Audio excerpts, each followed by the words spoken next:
Hi, good morning friends. എൻ്റെ എല്ലാ പ്രിയപ്പെട്ട സുഹൃത്തുക്കൾക്കും സഹകാരി റേസ് പ്ലസിലേക്ക് ഹാർദമായ സ്വാഗതം. അപ്പോൾ നമ്മളെ സംബന്ധിച്ച് ഇന്നത്തെ വിഷയം ബോട്ടിലിസം ആണ്. ബോട്ടിലിസം എന്ന് പറയുമ്പോഴത്തേക്കും നമ്മുടെ മൈക്രോബയോളജിയിൽ ഉള്ള പ്രധാനപ്പെട്ട ഒരു ഭാഗമാണ്. എന്താ ഫുഡ് ബോൺ ഡിസീസസ് അല്ലേ. ഫുഡ് ബോൺ ഡിസീസിൽ നമുക്ക് 7-8ഓളം അസുഖങ്ങൾ നമുക്ക് നിരത്തി കൊടുത്തിട്ടുണ്ട്. മാത്രമല്ല ഇതിനകത്ത് നിന്ന് നിരന്തരം ക്വസ്റ്റ്യൻ വരുന്ന ഒരു മേഖല ബോട്ടിലിസമാണ്. അപ്പോൾ ബോട്ടിലിസത്തിന് മറ്റൊരു പ്രത്യേകത കൂടെയുണ്ട്. വല്ലാത്തൊരു ഇന്റൻസിറ്റി അധികരിച്ച ഒരു അസുഖമാണ് അല്ലേ. കാരണം കുറച്ച് ടോക്സിനുള്ളിൽ പോയാൽ മതി മരണ കാരണമാകാൻ അല്ലേ. അനൈറോബിക് ആണ് ഈ ഓർഗാനിസം അല്ലേ. അതായത് ടിൻഡ് ഫുഡിലും ക്യാൻഡ് ഫുഡിലൊക്കെ ഈ ഒരു പ്രശ്നം ഉണ്ടാകാറും അതുപോലെ നിരന്തരം നമ്മൾ പത്രത്തിലൊക്കെ ഫുഡ് പോയിസണിങ് ബാധിച്ച് മരിച്ചതൊക്കെ നമ്മൾ കാണാറുണ്ട്. അതിനൊക്കെ ഒരു മേജർ റീസൺ എന്ന് ബോട്ടിലിസം ആണെന്നുള്ള കാര്യം നിങ്ങൾ മനസ്സിലാക്കിയിരിക്കുക. അപ്പോൾ അതുകൊണ്ട് തന്നെ ബോട്ടിലിസം വളരെ വളരെ ഇമ്പോർട്ടൻ്റ് ആയിട്ടുള്ള ഏരിയയാണ് മക്കളെ. ഒരു മാർക്ക് കിട്ടും കേട്ടോ, ഒരു മാർക്ക് ഉറപ്പാണ്. ബോട്ടിലിസം ഈ ഒരു പേര് കേൾക്കുമ്പോൾ തന്നെ ഞാൻ തുടക്കത്തിൽ വിചാരിച്ചത് ബോട്ടിൽഡ് ഫുഡ്, അതുകൊണ്ടായിരിക്കും ബോട്ടിലിസം എന്ന് വരുന്ന ഒരു ധാരണ ഇതിനെക്കുറിച്ചൊക്കെ അറിയുന്നതിന് മുന്നേ എനിക്കുണ്ടായിരുന്നു. കാരണം എന്താ, നമ്മൾ പലപ്പോഴും ഇതൊരു അനൈറോബിക് ഓർഗാനിസം ആണെന്നും ക്യാൻഡ് ഫുഡിലൊക്കെയാണ് ഇത്തരത്തിൽ ബോട്ടിലിസം ഒരുപാട് കണ്ടുവരുന്നതെന്നുള്ള കാര്യം എന്നൊക്കെ നമ്മളിത് കേട്ടിട്ടുണ്ട് അല്ലേ. അപ്പൊ അതുകൊണ്ട് എനിക്ക് അങ്ങനെ ധാരണ ഉണ്ടായിരുന്നു. പക്ഷെ അങ്ങനെയല്ല മക്കളെ. യഥാർത്ഥത്തിൽ ഈ വേർഡ് ഡിറൈവ് ചെയ്തിരിക്കുന്ന ലാറ്റിൻ വേർഡ് ആയിട്ടുള്ള ബോട്ടുലസ് എന്ന് പറയുന്ന ഒരു വാക്കിൽ നിന്നാണ്. ഇതിന്റെ അർത്ഥം എന്ന് പറയുന്നത് സോസേജ് എന്നാണ് കേട്ടോ, സോസേജ്. പക്ഷെ എന്താ ഈ സോസേജുമായിട്ടുള്ള ബന്ധം നമുക്ക് നോക്കാം.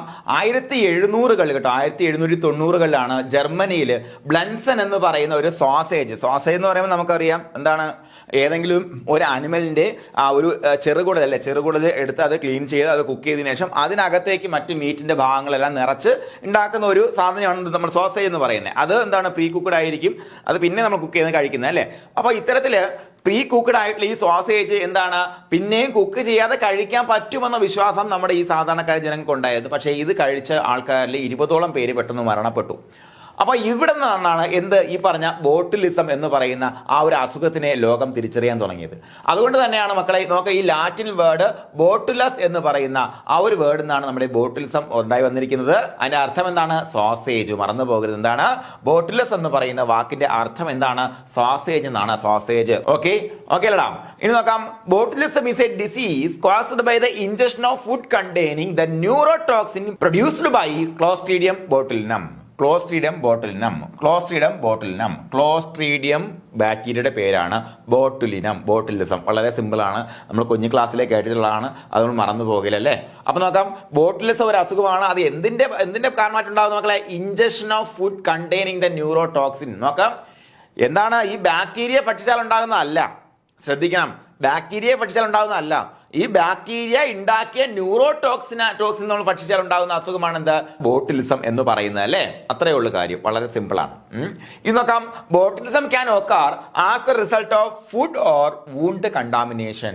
ഫുഡിന്റെ കണ്ടാമിനേഷൻ വഴിയോ വൂണ്ടിന്റെ കണ്ടാമിനേഷൻ വഴിയോ ബോട്ടിലിസം ഉണ്ടാകാം അല്ലെ. അത് മാത്രമല്ല എന്താണ്, മറ്റ് ചില കാര്യങ്ങൾ മൂലം ബോട്ടിലിസം ഉണ്ടാകാം. പറഞ്ഞുതരാം.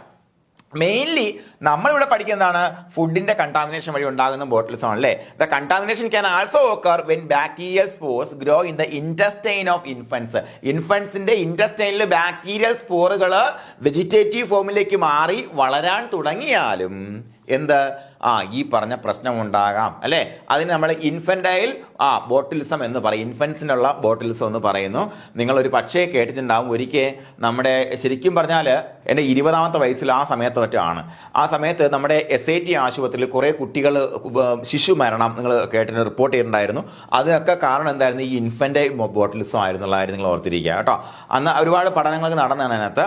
അപ്പൊ എന്താണ് സംഭവിക്കുന്നത്, ഇവിടെ ഇത് നേരത്തെ ഉണ്ടായ ടോക്സിൻ കഴിക്കുന്ന മൂലമല്ല ഈ കുഞ്ഞുങ്ങൾക്ക് എന്തുണ്ടാവുന്നത്, ഈ പറഞ്ഞ ബോട്ടിൽസ് ഉണ്ടാകുന്നത്. അതുപോലെ വൂണ്ട് ഇൻഫെക്ഷൻ വഴിയും ഒക്കെ ഉണ്ടാകാം കേട്ടോ. നോക്കാം. അതുപോലെ in rare cases botulism can also be caused by medical treatment or bio terrorism. വേറെന്തൊക്കെ കാരണം വഴി ബോട്ടിലിസം ഉണ്ടാകാടാ.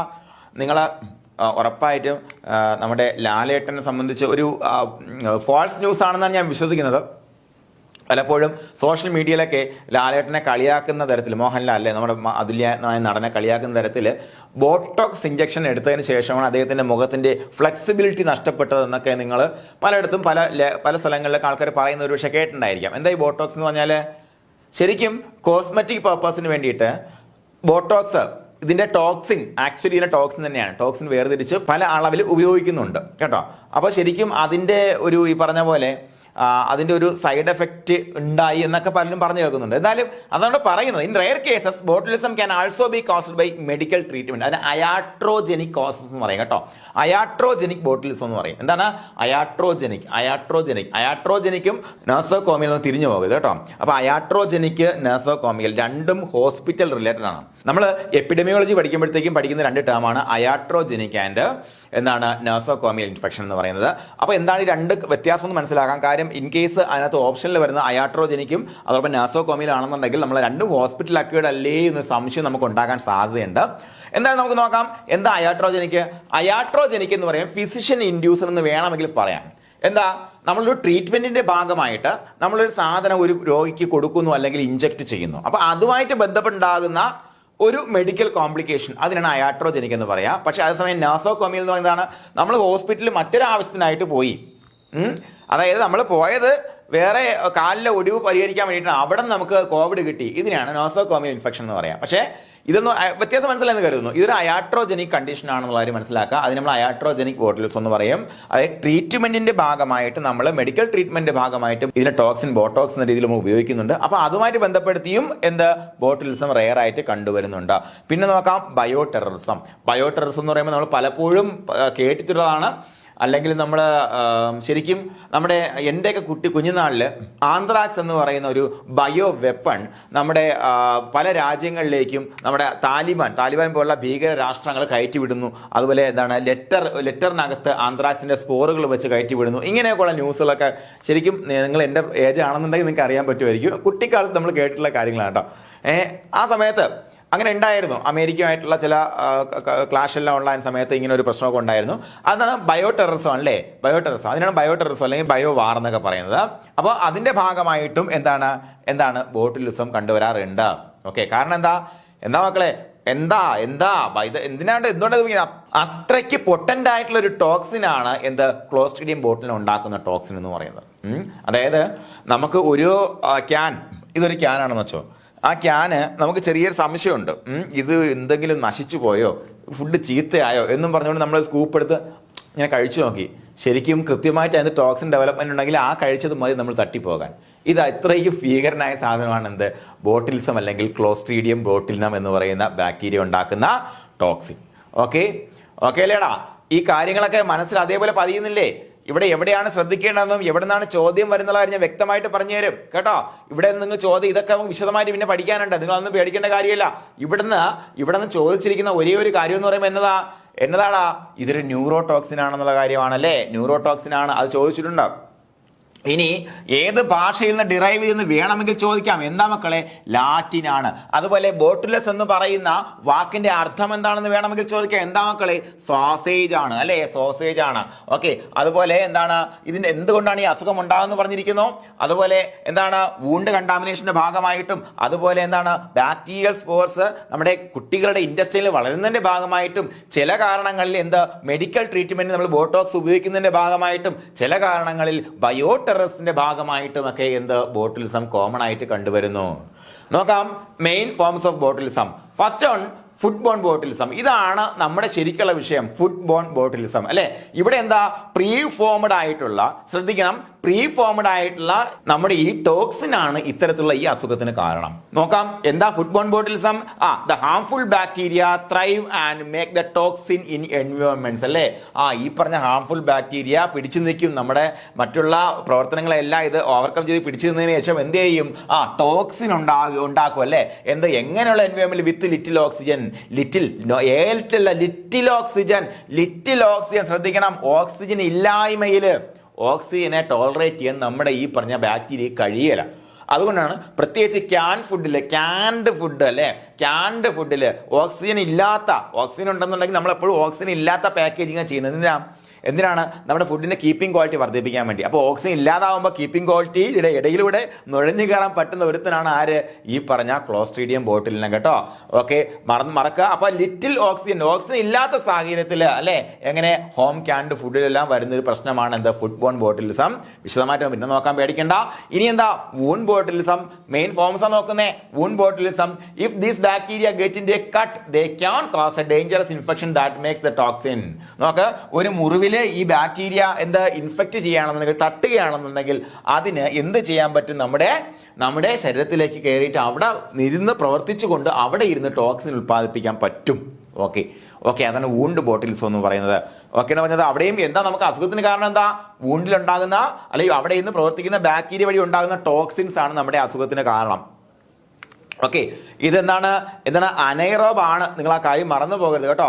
പക്കാ അനൈറോബ് ആണ്. അതിന് ഓക്സിജനെ എന്ത് ചെയ്യാൻ പറ്റത്തില്ല, സഹിക്കാൻ പറ്റുകയില്ല. എങ്ങനെ? വെജിറ്റേറ്റീവ് ഫോമിൽ. മറന്നു പോകരുത്. Okay, wound botulism. പിന്നെ എന്താ? Infant botulism. എന്താണ്? The most generic form of botulism begins after spores of Clostridium botulinum bacteria grow in a baby's intestinal tracts. ഇതിനെക്കുറിച്ച് വിശദമായിട്ട് അവസാന സ്ലൈഡ് ഉണ്ട്. ഇത്രയേ ഉള്ളൂ.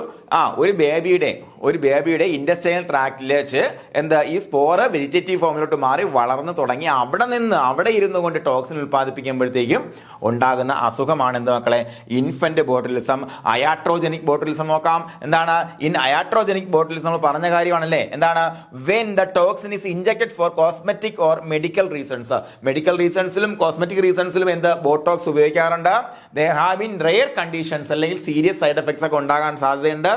ആൾക്കാർ ലാലേട്ടൻ്റെ കാര്യത്തിൽ പറയുന്നതിൽ തീരെ ഒന്നുമില്ല. കാര്യം നമുക്ക് ഏതോ ഒരു സിനിമയുടെ സമയത്ത് അല്ലെ മീശയൊക്കെ എടുത്ത സമയത്ത് അദ്ദേഹത്തിന്റെ മുഖത്ത് ഭാവങ്ങൾ വരുന്നില്ലെന്നൊക്കെയാണ് ആൾക്കാർ പറഞ്ഞത്. കാര്യം ഈ ഭാഗത്ത് പിന്നെ അതിനുശേഷം അദ്ദേഹം നിരന്തരം താടി മാത്രം വെച്ച് അഭിനയിക്കുന്നു എന്നൊക്കെ പറഞ്ഞപ്പോഴത്തേക്കും ഫേഷ്യൽ പാരാലിസിസ് ഒക്കെ ഉണ്ടെന്നാണ് ആൾക്കാർ പറഞ്ഞത്. ശരിക്കും അതിന്റെ സത്യാവസ്ഥ നമുക്കറിയില്ല. എന്തായാലും ഞാൻ ജസ്റ്റ് നിങ്ങൾക്ക് ഓർത്തിരിക്കാൻ വേണ്ടി പറഞ്ഞതേ ഉള്ളൂ. അപ്പോൾ എന്തൊക്കെ കാരണത്താൽ ടോക്സിൻസ് എന്തിനു വേണ്ടി? കോസ്മെറ്റിക് ഓർ മെഡിക്കൽ പർപ്പസിന് വേണ്ടിയിട്ട് നമ്മൾ എന്ത് ചെയ്യാറുണ്ട്? ഉപയോഗിക്കാറുണ്ട്.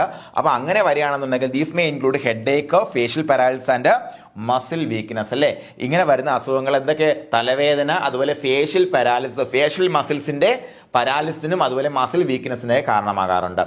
ഓക്കെ, അപ്പോൾ അതാണ് അയാട്രോജനിക് ബോട്ടിലിസം എന്ന് പറയുന്നത്. അല്ലേ, അയാട്രോജനിക് ബോട്ടിലിസം. ഓക്കെയാണ്? ഓക്കെ അല്ലേടാ? ഓക്കെ അല്ലേ? ഈ പ്രധാനപ്പെട്ട type of main forms of botulism എന്തൊക്കെ മനസ്സിലായല്ലേ? ഏതൊക്കെയാണ്? ഫുഡ് ബോൺ ബോട്ടിലിസം നമ്മൾ ഇനി പഠിക്കാൻ പോകുന്ന കാര്യം, അതിനെക്കുറിച്ച് കൂടുതൽ പറയണ്ട. Wound botulism, these are bacteria get into cut വഴി കയറി അവിടെ വരുന്ന എന്തുണ്ടാക്കുന്നു? ടോക്സിൻ ഉണ്ടാക്കുന്നു. അതുപോലെ ഇൻഫന്റ് ബോട്ടിലിസം നമുക്ക് മനസ്സിലായി. എന്താണ്? ഈ സ്പോറിനെ കുട്ടിയുടെ ഉള്ളിൽ പോയി കഴിഞ്ഞാൽ ആ സ്പോർ അവിടെ വെച്ച് എന്തായിട്ട് മാറും? ബാക്ടീരിയ ആയിട്ട് മാറി അതിന്റെ വെജിറ്റേറ്റീവ് ഫോമിലോട്ട് വന്ന് അവിടെ നിന്ന് ടോക്സിൻ ഉണ്ടാക്കി കൊച്ചുങ്ങൾക്ക് പ്രശ്നം ഉണ്ടാക്കും. കൊച്ചുങ്ങൾ ചത്തുവരെ പോകും. അത്രയും വലിയ പ്രശ്നമാണ് ഇൻഫന്റ് ബോട്ടിലിസം. ഒരു അയാട്രോജനിക് ബോട്ടിലിസം എന്നാണ് മനസ്സിലാക്കി. എന്താണ് അയാട്രോജനിക് ബോട്ടിലിസം എന്ന് പറയുമ്പോഴത്തേക്കും? ടോക്സിൻ ഇഞ്ചക്ട് ചെയ്യുന്നതിന്റെ ഭാഗമായിട്ടല്ലേ? പല കാരണത്താലും എന്താ? കോസ്മെറ്റിക് അല്ലെങ്കിൽ മെഡിക്കൽ റീസൺസിന്റെ ഒക്കെ ഭാഗമായിട്ട് ഇത് ഇഞ്ചക്ട് ചെയ്താൽ ഉണ്ടായേക്കാവുന്ന പ്രശ്നങ്ങളെയാണ് നമ്മൾ എന്ത് വിളിക്കുക? അയാട്രോജനിക് ബോട്ടിലിസം എന്ന് വിളിക്കുക. Iatrogenic botulism. ഓക്കെ അല്ലേ മക്കളെ? ഇനി ഈ ഓർഗാനിസത്തെ കുറിച്ച് നമുക്ക് നോക്കാം. ഈ ഓർഗാനിസം എന്ന് പറയുമ്പോഴത്തേക്കും ഇതൊരു ബാക്ടീരിയ ആണ്, നമുക്കറിയാം അല്ലെ. The cells are gram positive. ഇവിടെ സ്റ്റെയിനിങ് നമ്മൾ വിശദമായി പഠിക്കുന്നുണ്ടല്ലേ. അപ്പൊ എന്താണ്? ഈ സെല്ലിന്റെ ഒരു സ്വഭാവം എടുത്തു കഴിഞ്ഞാൽ ഇത് ഗ്രാം സ്റ്റെയിൻ പോസിറ്റീവ് ആണ് അല്ലെ, ഗ്രാം പോസിറ്റീവ് ആണ്. ഓക്കെ, അതുപോലെ മൊട്ടൈലാണ്. മൊട്ടൈൽ വിത്ത് പെട്രീഷ്യസ് ഫ്ലാജെല്ല ആൻഡ് ഒബ്ലിഗേറ്റ്ലി അനേറോബിക് ആണ്. എന്താണ്? ഒബ്ലിഗേറ്റ്ലി അനേറോബിക്. അനേറോബിക് എന്ന് പറയുമ്പോഴത്തേക്കും ഓക്സിജന്റെ ഹെൽപ്പ് ഇല്ലാതെ വളരാൻ പറ്റുന്ന ഒരു ബാക്ടീരിയ. ആ ടൈപ്പ് ഓഫ് ബാക്ടീരിയസ് നമ്മൾ അനേറോബ്സ് വിളിക്കാം. മനസ്സിലായില്ലേ? അപ്പൊ അത് തന്നെ പലതരത്തിലുണ്ട്. ഫാക്കൾട്ടേറ്റീവ് അനേറോബ്സ് ഉണ്ട്, ഒബ്ലിഗേറ്റ് അനേറോബ്സ് ഉണ്ട്. അപ്പൊ അനേറോബ്സ് എന്ന് പറയുമ്പോൾ വൈഡ് കാറ്റഗറി. അതിനകത്ത് വരുന്ന സംഗതി ഒബ്ലിഗേറ്റ്ലി അനേറോബിക്, ഒബ്ലിഗേറ്റ് അനേറോബിക്. രണ്ട് ഉദാഹരണം ഞാൻ പറഞ്ഞുതരാം. ഒന്ന് നമ്മുടെ എന്താണ്? ക്ലോസ്ട്രിഡിയം ബോട്ടിലിനും. രണ്ട് നമ്മളെ ക്ലോസ്ട്രിഡിയം ടെറ്റനി. ടെറ്റനസ് ഉണ്ടാക്കില്ല. ടെറ്റനസ് എങ്ങനെയാണ് വരുന്നത്? ഡീപ്പ് വൂണ്ട് അല്ലേ, പെരിഫറൽ വൂണ്ട് വഴി ടെറ്റനസ് വരികയല്ല. കാര്യം എന്നറിയാവോ? ഈ സ്പോർ ഉണ്ടല്ലോ, ഈ സ്പോർ നമ്മുടെ ശരീരത്തിലെ വൂണ്ടിലേക്ക് എത്തി അവിടെ നിന്ന് അത് വെജിറ്റേറ്റീവ് ആയി കഴിഞ്ഞാൽ ഓക്സിജന്റെ സാന്നിധ്യത്തിൽ അവന് സർവേ ചെയ്യാൻ കഴിയില്ല. ഇതാണ് ഒബ്ലിഗേറ്റ്ലി അനേറോബിക് എന്ന് പറഞ്ഞാൽ. എന്താണ്? ഓക്സിജനെ അവന് താങ്ങാൻ പറ്റില്ല. ഓക്സിജൻ ഇല്ലെങ്കിലേ അവനുള്ളൂ. അതുകൊണ്ടാണ് ഡീപ്പ് വൂണ്ടിൽ എടുക്കുമ്പോൾ മാത്രം നമ്മൾ TT എടുക്കാൻ പോകുന്നത്. ഓക്കെ, അല്ലാതെ ഇവിടെ ഒരു ചെറിയൊരു മുറിവ് നമ്മൾ TT എടുക്കോ? ഇല്ല, അതിന്റെ ആവശ്യമില്ല. അതേസമയം ഒരു ആണിയെ കൊണ്ട് കയറി കഴിഞ്ഞാൽ എന്താണ്? അത് ഡീപ്പ് സീറ്റ് വൂണ്ടാണ് അല്ലേ. അപ്പൊ അതിനകത്ത് നമ്മൾ എന്ത് വേണ്ടി വരും? നമുക്ക് TT എടുക്കേണ്ടതായിട്ട് വരും. അപ്പൊ അതുപോലെ തന്നെയാണ് നമ്മുടെ ഈ പറഞ്ഞ ക്ലോസ്ട്രിഡിയം വരുന്നത്. എന്താണ്? ഒരു ഒബ്ലിഗേറ്റ്ലി അനേറോബിക് ആയിട്ടുള്ള ഒരു ഓർഗാനിസം ആണെന്നുള്ള കാര്യം നമ്മൾ എന്ത് ചെയ്താൽ മറന്നു പോകാൻ പാടില്ല. ഓക്കെ, നോക്കൂ, the rod shaped soil bacterium is also saprophytic അല്ലെ. സാപ്രോഫൈറ്റിക് എന്ന് പറഞ്ഞാൽ നമുക്ക് എല്ലാവർക്കും അറിയാം എന്താണ്, ഡെഡ് അല്ലെങ്കിൽ ഡീക്കേയിങ് ആയിട്ടുള്ള ബയോമാറ്ററിൽ നിന്നാണ് ഇവ അവയ്ക്ക് ജീവിക്കാൻ ആവശ്യമായിട്ടുള്ള സാധനങ്ങൾ കണ്ടെത്തുന്നത് അല്ലേ, ഊർജ്ജം കണ്ടെത്തുന്നതായിരുന്നു മനസ്സിലാക്കുക.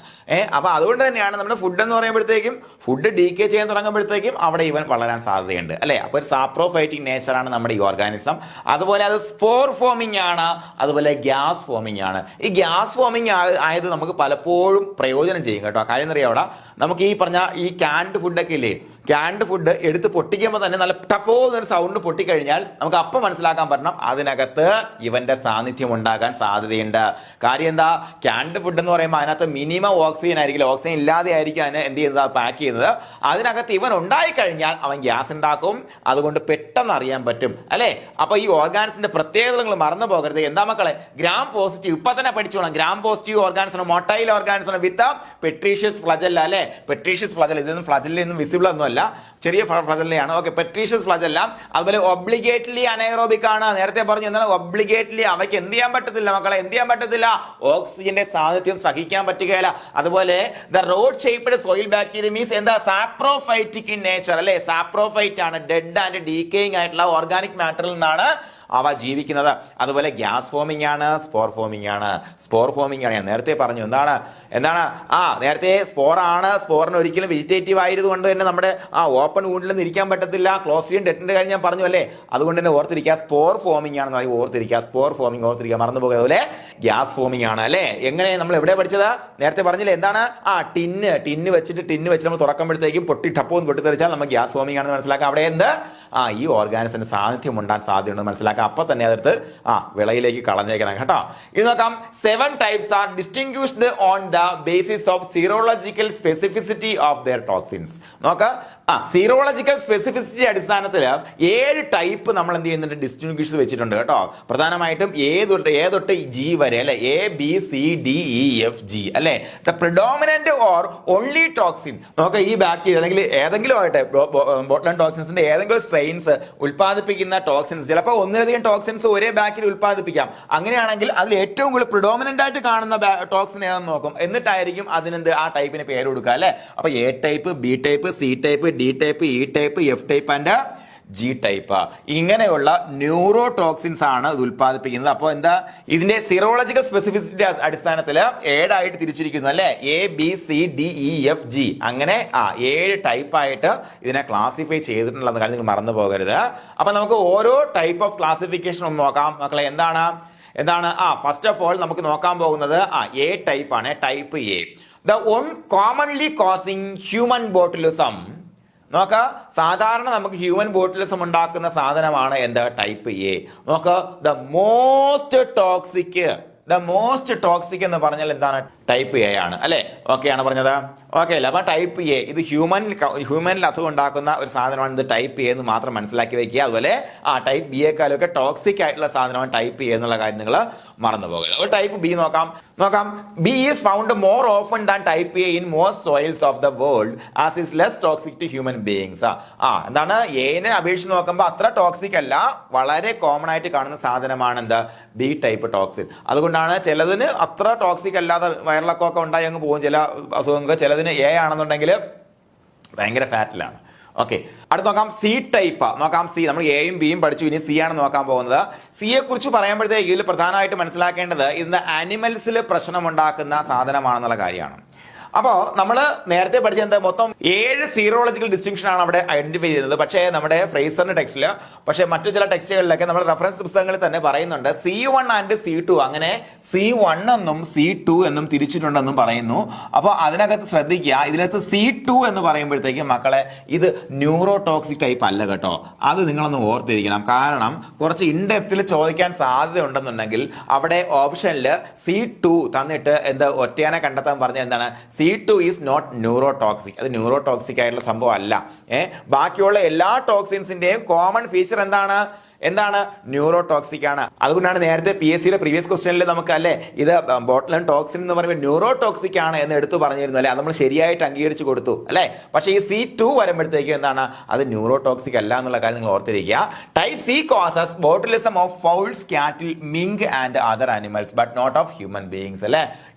അതുപോലെ എയും ബിയും നമ്മൾ എന്ത് പഠിച്ചു, ഹ്യൂമൻ ബീയിങ്സിനാണ് പ്രശ്നം ഉണ്ടാക്കുന്നത് പഠിച്ചു എന്നാണ്. പക്ഷേ എന്താണ് C എന്തല്ല നമുക്ക് പ്രശ്നം ഉണ്ടാക്കില്ല. മിങ്ക് എന്താണെന്ന് മനസ്സിലാക്കാണ് ഞാൻ ആ പടോടെ വെച്ചേക്കുന്നത് കേട്ടോ. മിങ്ക് എന്ന് പറയുമ്പോഴത്തേക്ക് USA-ലും അതുപോലെ നമ്മുടെ എന്താണ് യൂറോപ്പിൽ കാണപ്പെടുന്ന ഒരു സെമി വാട്ടറിൽ അല്ലെ വാട്ടറിലും അതുപോലെ കരയിലും ജീവിക്കുന്ന ഒരു ജീവിയാണ് മിങ്ക് എന്ന് പറയുന്നത് കേട്ടോ. അപ്പൊ ഇങ്ങനെയുള്ള ആനിമൽസിൽ അസുഖം ഉണ്ടാക്കുന്ന സീറോളജിയാണ് എന്താ ടൈപ്പ് C അല്ലേ. അതിൽ C1 C2 ഇങ്ങനെ 2 ടോക്സിൻസ് ഉണ്ട്. അതിൽ C2 എന്ന് പറയുന്ന ടോക്സിൻ എന്തല്ല, ആ ടൈപ്പ് എന്തല്ല, അത് ന്യൂറോ ടോക്സിക് അല്ല അല്ലേ. ഓക്കെ, അത്രയും മനസ്സിലാക്കുക. അതുപോലെ ഇനി എന്താണ് A B C D അല്ലേ. ഡി നോക്കാം. Type D is associated with the forage poisoning of cattle in union of South Africa അല്ലെ. സൗത്ത് ആഫ്രിക്കയിൽ മാത്രമല്ല പല സ്ഥലങ്ങളിലും ഉണ്ട് കേട്ടോ.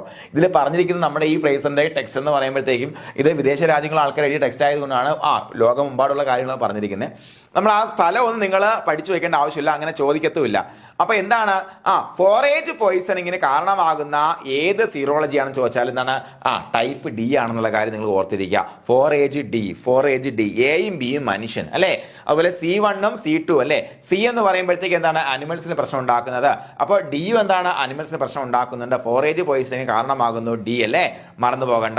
ഫോറേജ് എന്ന് എന്താണ് മക്കളെ, ഈ പറഞ്ഞ പശു ആവട്ടെ അല്ലെങ്കിൽ നമ്മുടെ മറ്റേത് അനിമൽസ് പുല്ല് നിന്ന് വളരുന്ന ഏത് അനിമൽസും കഴിക്കുന്ന പുല്ലിനെ എല്ലാം ഫോറേജ് എന്ന് പറയും. അപ്പോൾ ആ ഫോറേജ് വഴി ഉണ്ടാകുന്ന പോയിസണിങ്. അപ്പൊ നോക്ക് ടൈപ്പ് D എന്താ ഫോറേജ് പോയിസണിങ്, മറന്നു പോകണ്ട. എന്താണ് ഫോറേജ് പോയിസണിങ്, മറന്നു പോകണ്ട. ടൈപ്പ് D മറന്നു പോകല്ലേ മക്കളെ. അപ്പൊ എയും ബിയും പഠിച്ചു. എ ആണ് ബിയേക്കാൾ കൂടുതൽ നമുക്ക് ഹാംഫുൾ ആണെന്ന് പഠിച്ചു അല്ലെ. അത് രണ്ടും മനുഷ്യനെ ബാധിക്കുന്നതാണെന്ന് പഠിച്ചു. C1ഉം C2ഉം പഠിച്ചു. C2 എന്ന് പറഞ്ഞാൽ ന്യൂറോടോക്സിക് അല്ല എന്ന് പഠിച്ചു അല്ലെ. അതുപോലെ C1ഉം C2 ഒക്കെ എന്താണ് അനിമൽസിനാണ് അസുഖം ഉണ്ടാക്കുന്നത് പഠിച്ചു. അതുപോലെ ടൈപ്പ് D എന്ന് പറഞ്ഞാൽ ഫോറേജ് പോയിസണിങ്ങിന് കാരണമാകുന്നു എന്ന് നമ്മൾ പഠിച്ചു അല്ലെ. ഇതിപ്പോ തന്നെ പഠിച്ചു പോവാം നമുക്ക് കേട്ടോ, ഇതിന്റെ കൂടെ തന്നെ പഠിച്ചു പോവാം. നോക്കാം, അടുത്ത് നോക്കാം. ഈ എന്താണ് ഈ വൈറ്റമിൻ E അല്ലേ. വൈറ്റമിൻ E ഞാൻ ചുമ്മാ പറഞ്ഞല്ല കേട്ടോ, അതിന്റെ കാരണമുണ്ട്. നമ്മൾ വൈറ്റമിൻസിന് വേണ്ടിയിട്ട് കോഡ് ലിവർ ഓയിൽ അല്ലെങ്കിൽ ഫിഷ് ലിവർ ഓയിൽ കഴിക്കൂലടാ. അപ്പൊ ഫിഷുമായിട്ട് നമുക്ക് ഇതിനെ കണക്ട് ചെയ്യണം. ഈനെ നോക്കാം. Type E is toxic for humans and has been obtained chiefly from fish and fish products. ഫിഷിൽ നിന്നോ അല്ലെങ്കിൽ ഉണക്കിയ മറ്റുള്ള ഫിഷോ അങ്ങനെയുള്ള സാധനങ്ങളിൽ നിന്നൊക്കെ നമുക്ക് വരാൻ സാധ്യതയുള്ള അസുഖമാണ് എന്താ ടൈപ്പ് E മൂലം ഉണ്ടാക്കുന്ന ബോട്ടിലിസം അല്ലെ. ടൈപ്പ് E മൂലം ഉണ്ടാക്കുന്ന ബോട്ടിലിസം എങ്ങനെയാ മക്കളെ, ഫിഷിൽ നിന്നോ അല്ലെങ്കിൽ മറ്റ് ഫിഷ് പ്രൊഡക്ട്സ് എന്നൊക്കെ നമുക്ക് ഉണ്ടാകാൻ സാധ്യതയുള്ള അസുഖമാണ്. അപ്പൊ A പഠിച്ചു, B പഠിച്ചു, C1 C2 പഠിച്ചു, D പഠിച്ചു, ഇപ്പതാ Eയും പഠിച്ചു അല്ലെ. E എന്താണ്, E is related with fish. ഇത് മനസ്സിലാക്കി വെച്ചാൽ മാത്രം മതി. ഇത് മാത്രമേ ചോദിക്കുള്ളൂ കേട്ടോ, ഇത് മാത്രം മനസ്സിലായി. ഇത് പിന്നെ നമുക്ക് ചോദിച്ച ക്വസ്റ്റ്യൻ ഇത്രയും ലെവലിലൊന്നും വന്നിട്ടില്ല മക്കളെ. ഇതിപ്പോ നേരത്തെ ക്വസ്റ്റ്യൻ എന്താ, എത്ര ക്ലാസിഫിക്കേഷൻ A മുതൽ G വരെയുള്ള ക്ലാസിഫിക്കേഷൻ മാത്രമേ ചോദിച്ചിട്ടുള്ളൂ അല്ലെ. അതിന്റെ പേര് മാത്രമേ ചോദിച്ചിട്ടുള്ളൂ. അതിനകത്ത് ഓരോന്നിന്റെയും സ്പെസിഫിക്കേഷൻ അടക്കം നമ്മൾ പഠിച്ചു പോകണം. ഇതിനപ്പുറത്തേക്ക് വരികയല്ല, നിങ്ങൾ പേടിക്കണ്ട കേട്ടോ. അപ്പൊ അടുത്ത് നോക്കാം. ടൈപ്പ് F എന്ന് പറയുമ്പോൾ ഒറ്റ കാര്യമേ ഉള്ളൂ, അത് പ്രധാനമായിട്ട് ഐസൊലേറ്റ് ചെയ്തത് ഡെൻമാർക്കിൽ നിന്നാണ്. ഡെൻമാർക്കിൽ നിന്നും ഐസൊലേറ്റ് ചെയ്യപ്പെട്ടു എന്നതിന്റെ പ്രധാനപ്പെട്ട വ്യത്യാസം. ഇതും എന്താണ് ഹ്യൂമൻസിനെ ബാധിക്കുന്നു അല്ലെ. ഹ്യൂമൻസിനെ ബാധിക്കുന്ന അസുഖമാണ്. അതുപോലെ എന്താണ് എയും ബിയും ആയിട്ടൊക്കെ സാമ്യമുണ്ട്. ഓക്കെ, അത് ഡെൻമാർക്കിൽ നിന്നാണ് ഈ പറഞ്ഞ ആ ഒരു സീറോളജിയെ ഐഡന്റിഫൈ ചെയ്തത്. അതുകൊണ്ടാണ് ടൈപ്പ് F എന്ന് മുന്നേ ടൈപ്പ് വന്നത് കേട്ടോ. ഇനി നോക്കാം. Type G has been isolated from the soil in Argentina but has not been implicated in human botulism. ഹ്യൂമന് ടൈപ്പ് G കൊണ്ട് പ്രത്യേകിച്ച് പ്രശ്നമൊന്നുമില്ല. അത് ഒന്നും ചോദിക്കില്ല, ടൈപ്പ് G ഒന്നും അങ്ങനെ ചോദിക്കില്ല. ഇവിടെ നിങ്ങൾ മനസ്സിലാക്കിയിരിക്കേണ്ട കാര്യങ്ങൾ, ഓർത്തിരിക്കേണ്ട കാര്യങ്ങൾ എന്താണ് ഞാൻ ഒന്നുകൂടെ പറഞ്ഞുതരാം. അതായത് ടൈപ്പ് A ഏറ്റവും കൂടുതൽ നമുക്ക് പ്രശ്നം ഉണ്ടാക്കുന്ന അല്ലെ, ഏറ്റവും കൂടുതൽ സിവിയർ ആയിട്ടുള്ളത് ടൈപ്പ് A. ടൈപ്പ് B എന്ന് പറയുമ്പോഴത്തേക്കും ലെസ് ടോക്സിക് ആണ്, രണ്ടും മനുഷ്യനെ ബാധിക്കുന്ന സാധനമാണ്. അതുപോലെ C എന്ന് പറയുമ്പോൾ C1ഉം C2 ഒന്നും ഓർത്തിരിക്കുക. C എന്ന് പറയുമ്പോൾ പ്രധാനമായിട്ട് മനുഷ്യനല്ല മൃഗം കൊണ്ട് പ്രശ്നം ഉണ്ടാക്കുന്ന സാധനമാണെന്ന് മനസ്സിലാക്കുക. അതുപോലെ C2 ന്യൂറോ ടോക്സിക് അല്ല എന്ന് മനസ്സിലാക്കുക. അതുപോലെ എന്താണ് ടൈപ്പ് D എന്ന് പറയുമ്പോഴത്തേക്ക് എന്താണ്, അത് ഫോറേജ് പോയിസണിങ്ങിന് കാരണമാകുന്ന സാധനമാണെന്ന് മനസ്സിലാക്കി വെച്ചേക്കുക. അതുപോലെ ടൈപ്പ് E എന്ന് പറയുമ്പോഴത്തേക്ക് എന്താണ്, ഫിഷിൽ നിന്നാണ് നമുക്ക് വരുന്നത് കാര്യം മനസ്സിലാക്കി വെച്ചേക്കുക. അതുപോലെ F എന്ന് പറയുമ്പോഴത്തേക്കും വളരെ സിമ്പിൾ ആണ്, ഡെൻമാർക്ക് എന്ന് പറഞ്ഞ സ്ഥലത്ത് നിന്ന് ഐസൊലേറ്റ് ചെയ്തുകൊണ്ട് മാത്രം അങ്ങനെ ഒരു ക്ലാസിഫിക്കേഷൻ വന്ന് മനസ്സിലാക്കാം. G പ്രത്യേകിച്ചൊന്നും മനസ്സിലാക്കാനില്ല, വിട്ടയ്ക്കൂ കേട്ടോ. നമുക്കിനി ഒരു തരത്തിലൂടെ ഈ പറഞ്ഞ നമ്മുടെ ഓർഗാൻസിനെ ക്ലാസിഫൈ ചെയ്യാനുണ്ട്. നേരത്തെ നമ്മളങ്ങനെ അതിന്റെ സീറോളജിക്കൽ ക്യാരക്ടേഴ്സുമായിട്ട് ബന്ധപ്പെടുത്തി A തൊട്ട് G വരെ നമ്മൾ ക്ലാസിഫൈ ചെയ്തു അല്ലെ. അങ്ങനെ ചെയ്തപ്പോഴത്തേക്കുള്ള പ്രശ്നം എന്താ മക്കളെ, അവിടെ ഉണ്ടാകുന്ന ഗ്രൂപ്പുകളെല്ലാം ഒരു ഹെറ്ററോജീനസ് ഗ്രൂപ്പുകളാണ്. അപ്പോൾ ഇത് കുറേ അധികം ഇങ്ങനെ എന്തുണ്ട്, ഒരേ ഓർഗാൻസ് തന്നെ രണ്ട് തരത്തിലുള്ള ടോക്സിൻ ഉൽപ്പാദിപ്പിക്കാം. അതുപോലെ ഇത് പ്രോട്ടിയോലൈറ്റിക് ആയുള്ള അല്ലാത്ത ഇല്ലാത്തതുകൊണ്ട്. അപ്പോൾ ഇത്തരത്തില് ഇതിന്റെ കോമൺ ആയിട്ടുള്ള അതിന്റെ കൾച്ചറൽ ആൻഡ് ഫിസിയോളജിക്കൽ ക്യാരക്ടേഴ്സിന്റെ അടിസ്ഥാനത്തിൽ നമ്മൾ പിന്നെ മൂന്നായിട്ട് തിരിക്കുന്നു, 3 ഗ്രൂപ്പായിട്ട് തിരിക്കുന്നു. ഓക്കെ, ആ 3 ഗ്രൂപ്പിനെ കുറിച്ച് നമുക്ക് പഠിക്കാം. അപ്പൊ എന്താണ്, നമുക്കിപ്പോ ഇതിനെ കൾച്ചർ ചെയ്യുമ്പോൾ അതിന്റെ സ്വഭാവം എന്തൊക്കെയാണ്, ഇന്ന സ്വഭാവമുള്ള എല്ലാം കൂടെ ഈ ഗ്രൂപ്പ് അല്ലെ, അതുപോലെ ഫിസിയോളജിക്കൽ ക്യാരക്ടേഴ്സ് വെച്ചിട്ട് ഈ ഗ്രൂപ്പ്, അതിന്റെ പ്രവർത്തനം, മറ്റുള്ള നമ്മുടെ ഓരോ ഫുഡ് മെറ്റീരിയൽസും അതിന്റെ പ്രവർത്തനം എല്ലാം വെച്ചുകൊണ്ട് നമ്മൾ ഈ ഗ്രൂപ്പ് തിരിക്കുന്നത്. ഈ ക്ലാസിഫിക്കേഷൻ നമ്മൾ മനസ്സിലാക്കി വെച്ചേക്കുക. 2 തരത്തിൽ ക്ലാസിഫിക്കേഷൻ, ഒന്ന് സീറോളജിക്കൽ ക്ലാസിഫിക്കേഷൻ, പിന്നെ എന്താണ് കൾച്ചറൽ ആൻഡ് ഫിസിയോളജിക്കൽ ക്ലാസിഫിക്കേഷൻ അല്ലേ. അപ്പൊ നോക്കാം, ഗ്രൂപ്പ് 1. ഗ്രൂപ്പ് 1 എന്തൊക്കെ വരുന്നത്, ഇൻക്ലൂഡ്സ് ടൈപ്പ് എ സ്ട്രെയിൻസ്. എന്താ അതിന്റെ പ്രത്യേകത, പ്രോട്ടിയോലൈറ്റിക് ആണ് അല്ലെ, പ്രോട്ടിയോലൈറ്റിക് നേച്ചർ ആണ്. എന്താ proteolytic strains of B and F. ബിയിലും എഫിലും കുറച്ച് പ്രോട്ടിയോലൈറ്റിക് സ്ട്രെയിൻസും ഉണ്ട്. അതിനെല്ലാം കൂടെ ചേർത്തുകൊണ്ടാണ് ഗ്രൂപ്പ് 1 ക്രിയേറ്റ് ചെയ്തിരിക്കുന്നത് കേട്ടോ. അപ്പൊ ഗ്രൂപ്പ് 1 എന്ന് പറയുമ്പോൾ എന്താ മക്കളെ, പ്രോട്ടിയോലൈറ്റിക് ആയിട്ട് വരുന്ന നമ്മുടെ ഈ പറഞ്ഞ ക്ലോസ്ട്രിയം ബോട്ടിലുമാണ് എന്തിൽ വരുന്ന, ഗ്രൂപ്പ് 1 വരുന്ന. ഗ്രൂപ്പ് 2 എന്താണ്, ഇൻക്ലൂഡ്സ് ആൾ ടൈപ്പ് ഈ strains non proteolytic and the non proteolytic strains of B and F. നോക്കാം, എന്താണ് ഈ സ്ട്രെയിൻ എന്ന് പറയുമ്പോൾ അതിനകത്ത് എല്ലാം നോൺ പ്രോട്ടിയോലൈറ്റിക് ആയിട്ടുള്ള ബാക്ടീരിയ ആണ് വരുന്നത്. പിന്നെ ബിയിലും എഫിലും കുറച്ച് നോൺ പ്രോട്ടിയോലൈറ്റിക് ബാക്ടീരിയസ് വരുന്നുണ്ട്. അപ്പൊ അവയും കൂടെ ചേർത്തിട്ട് ഗ്രൂപ്പ് 2 അല്ലെ. അപ്പൊ അതിന്റെ ഫിസിയോളജിക്കൽ ആയിട്ടുള്ള മറ്റ് കാരണങ്ങൾ കൊണ്ട് നമ്മൾ ഇങ്ങനെ ഗ്രൂപ്പ് 1, 2 ആയിട്ട് തിരിച്ചു. ഇനി ഗ്രൂപ്പ് 3 എന്ന് പറയുമ്പോൾ എന്താണ് മക്കളെ, includes type C and D. They are non proteolytic and share A common metabolic pattern. ഇവയും എന്താണ്, സിയും ഡിയും പ്രോട്ടിയോലൈറ്റിക് അല്ല, അവ നോൺ പ്രോട്ടിയോലൈറ്റിക് ബാക്ടീരിയ ആണ്. അതുപോലെ പക്ഷെ എന്താ പ്രത്യേകത, അവയുടെ മെറ്റബോളിക് പാറ്റേണിൽ ഒരു കോമൺനെസ് ഉണ്ടെന്നുള്ളതാണ്. മെറ്റബോളിസം എന്ന് പറഞ്ഞാൽ അവയ്ക്ക് ജീവിക്കാൻ ആവശ്യമായിട്ടുള്ള എനർജി ഉൽപ്പാദിപ്പിക്കുന്ന ആ മെത്തേഡില്, ആ പാറ്റേണിൽ ഒരു കോമൺനെസ് ഉണ്ട്. അതുകൊണ്ട് അവയെ നമ്മൾ ഗ്രൂപ്പ് 3 ആക്കി മാറ്റി. അപ്പൊ ഏതൊക്കെ, ഗ്രൂപ്പ് 2ലും 3ലും നോൺ പ്രോട്ടിയോലൈറ്റിക് ബാക്ടീരിയാസും ഗ്രൂപ്പ് 1ല് പ്രോട്ടിയോലൈറ്റിക് ബാക്ടീരിയാസും വരുന്നത്. ഓക്കെ, ഇനി എയും ബിയും സിയും ഡിയും ഇ എഫും ജി എല്ലാം നിങ്ങൾ വിട്ടേക്കേ. ഇവിടെ 1, 2 and 3 ഇവിടെ ഏതൊക്കെയാണ് വരുന്നതെന്നുള്ള കാര്യം ചോദിക്കുകയൊന്നുമില്ല, നിങ്ങൾ അങ്ങനെയൊന്നും പഠിക്കണ്ട. ഇവിടെ ഇത് ഗ്രൂപ്പ് 1ല് എന്താണ്, പ്രോട്ടിയോലൈറ്റിക് സ്ട്രെയിൻസ് ആണ് വരുന്നത്.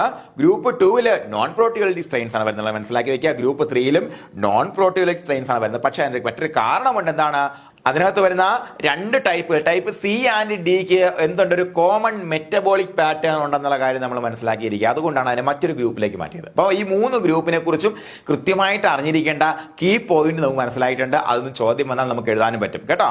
ഓക്കെ, അതുപോലെ ഇനി നോക്കാം. ഇനി നമ്മൾ ആ ഓർഗാനിസത്തിന്റെ ബേസിക് ആയിട്ടുള്ള ക്ലാസിഫിക്കേഷൻ എല്ലാം കഴിഞ്ഞു. ഗ്രോത്ത് ആൻഡ് ടോക്സിൻ പ്രൊഡക്ഷൻ നോക്കാം. Factors affecting the growth and toxin production of the bacteria. ബാക്ടീരിയയുടെ ഗ്രോത്തും അതുപോലെ ടോക്സിൻ പ്രൊഡക്ഷനെയും എന്തെല്ലാം ഫാക്ടേഴ്സ് ആണ് അഫക്ട് ചെയ്യുന്നുള്ള കാര്യം വളരെ സിമ്പിൾ ആയിട്ടുള്ള കാര്യമാണ്. നിങ്ങൾ ഈ നോട്ടൊന്നും കണ്ട് ഞെട്ടേണ്ട കാര്യമില്ല. അപ്പൊ എന്താണ്, ന്യൂട്രിയന്റ് കോമ്പോസിഷൻ. നമ്മുടെ ഫ്രേസറിന്റെ ടെക്സ്റ്റിൽ ഒരു വലിയ പാരഗ്രാഫാണ്, ഒരു പേജുള്ള പാരഗ്രാഫാണ്. അതിനകത്ത് നമുക്ക് ആവശ്യമുള്ള സാധനങ്ങൾ മാത്രം എടുത്ത് വെച്ചേക്കുന്നത്. ഓക്കെ, എന്തൊക്കെയാണ് അതിനകത്ത് നമ്മളെ ബാധിക്കുന്നത്? ഒന്ന്, nutrient composition. Nutrient composition plays a vital role in the growth and toxin production. Simple ആയിട്ടുള്ള കാര്യം അത്രേ ഉള്ളൂ. ന്യൂട്രിയന്റ് കോമ്പോസിഷൻ എന്ന് പറയുമ്പോഴത്തേക്ക് അതിനകത്ത് എന്തായാലും നമുക്ക് എന്താണ്, ഫ്രക്ടോസ്, ഗ്ലൂക്കോസ് അങ്ങനെയുള്ള സാധനങ്ങളൊക്കെ ഉണ്ടെന്നുണ്ടെങ്കിൽ അത് പെട്ടെന്ന് വളരും. അപ്പൊ ന്യൂട്രിയന്റ് കോമ്പോസിഷൻ വളരെ ഇമ്പോർട്ടന്റ് ആണെന്ന് മനസ്സിലാക്കുക, അത്രേ ഉള്ളൂ. അതുപോലെ മോയിസ്ചർ കണ്ടന്റ് പ്രത്യേകതയുണ്ട്. മോയിസ്ചർ കണ്ടന്റ് കൂടുതലാണെന്നുണ്ടെങ്കിൽ അത് ടോക്സിൻ പ്രൊഡക്ഷനെ എന്ത് ചെയ്യും, കുറയ്ക്കോ? ഇല്ല, അതിനെ കൂട്ടും. അല്ലെ, അതിന് വളരെ ഫേവറബിൾ ആയിട്ടുള്ള കണ്ടീഷനാണ് എന്ത്, വർദ്ധിച്ച മോയിസ്ചർ കണ്ടന്റ്. അതുപോലെ പി എച്ച് ലെവൽ ഇതെല്ലാം നമുക്ക് ചുമ്മാ നമ്മുടെ മൈൻഡ് വെച്ച് നമുക്ക് ആലോചിച്ചെടുക്കാൻ പറ്റുന്നേ ഉള്ളൂ അല്ലെ. വാട്ടർ ആക്ടിവിറ്റി കൂടിയല്ലടാ ബാക്ടീരിയ കൂടുതൽ ഫേവറബിൾ ആയിട്ടുള്ള കണ്ടീഷൻ വരിക അല്ലെ.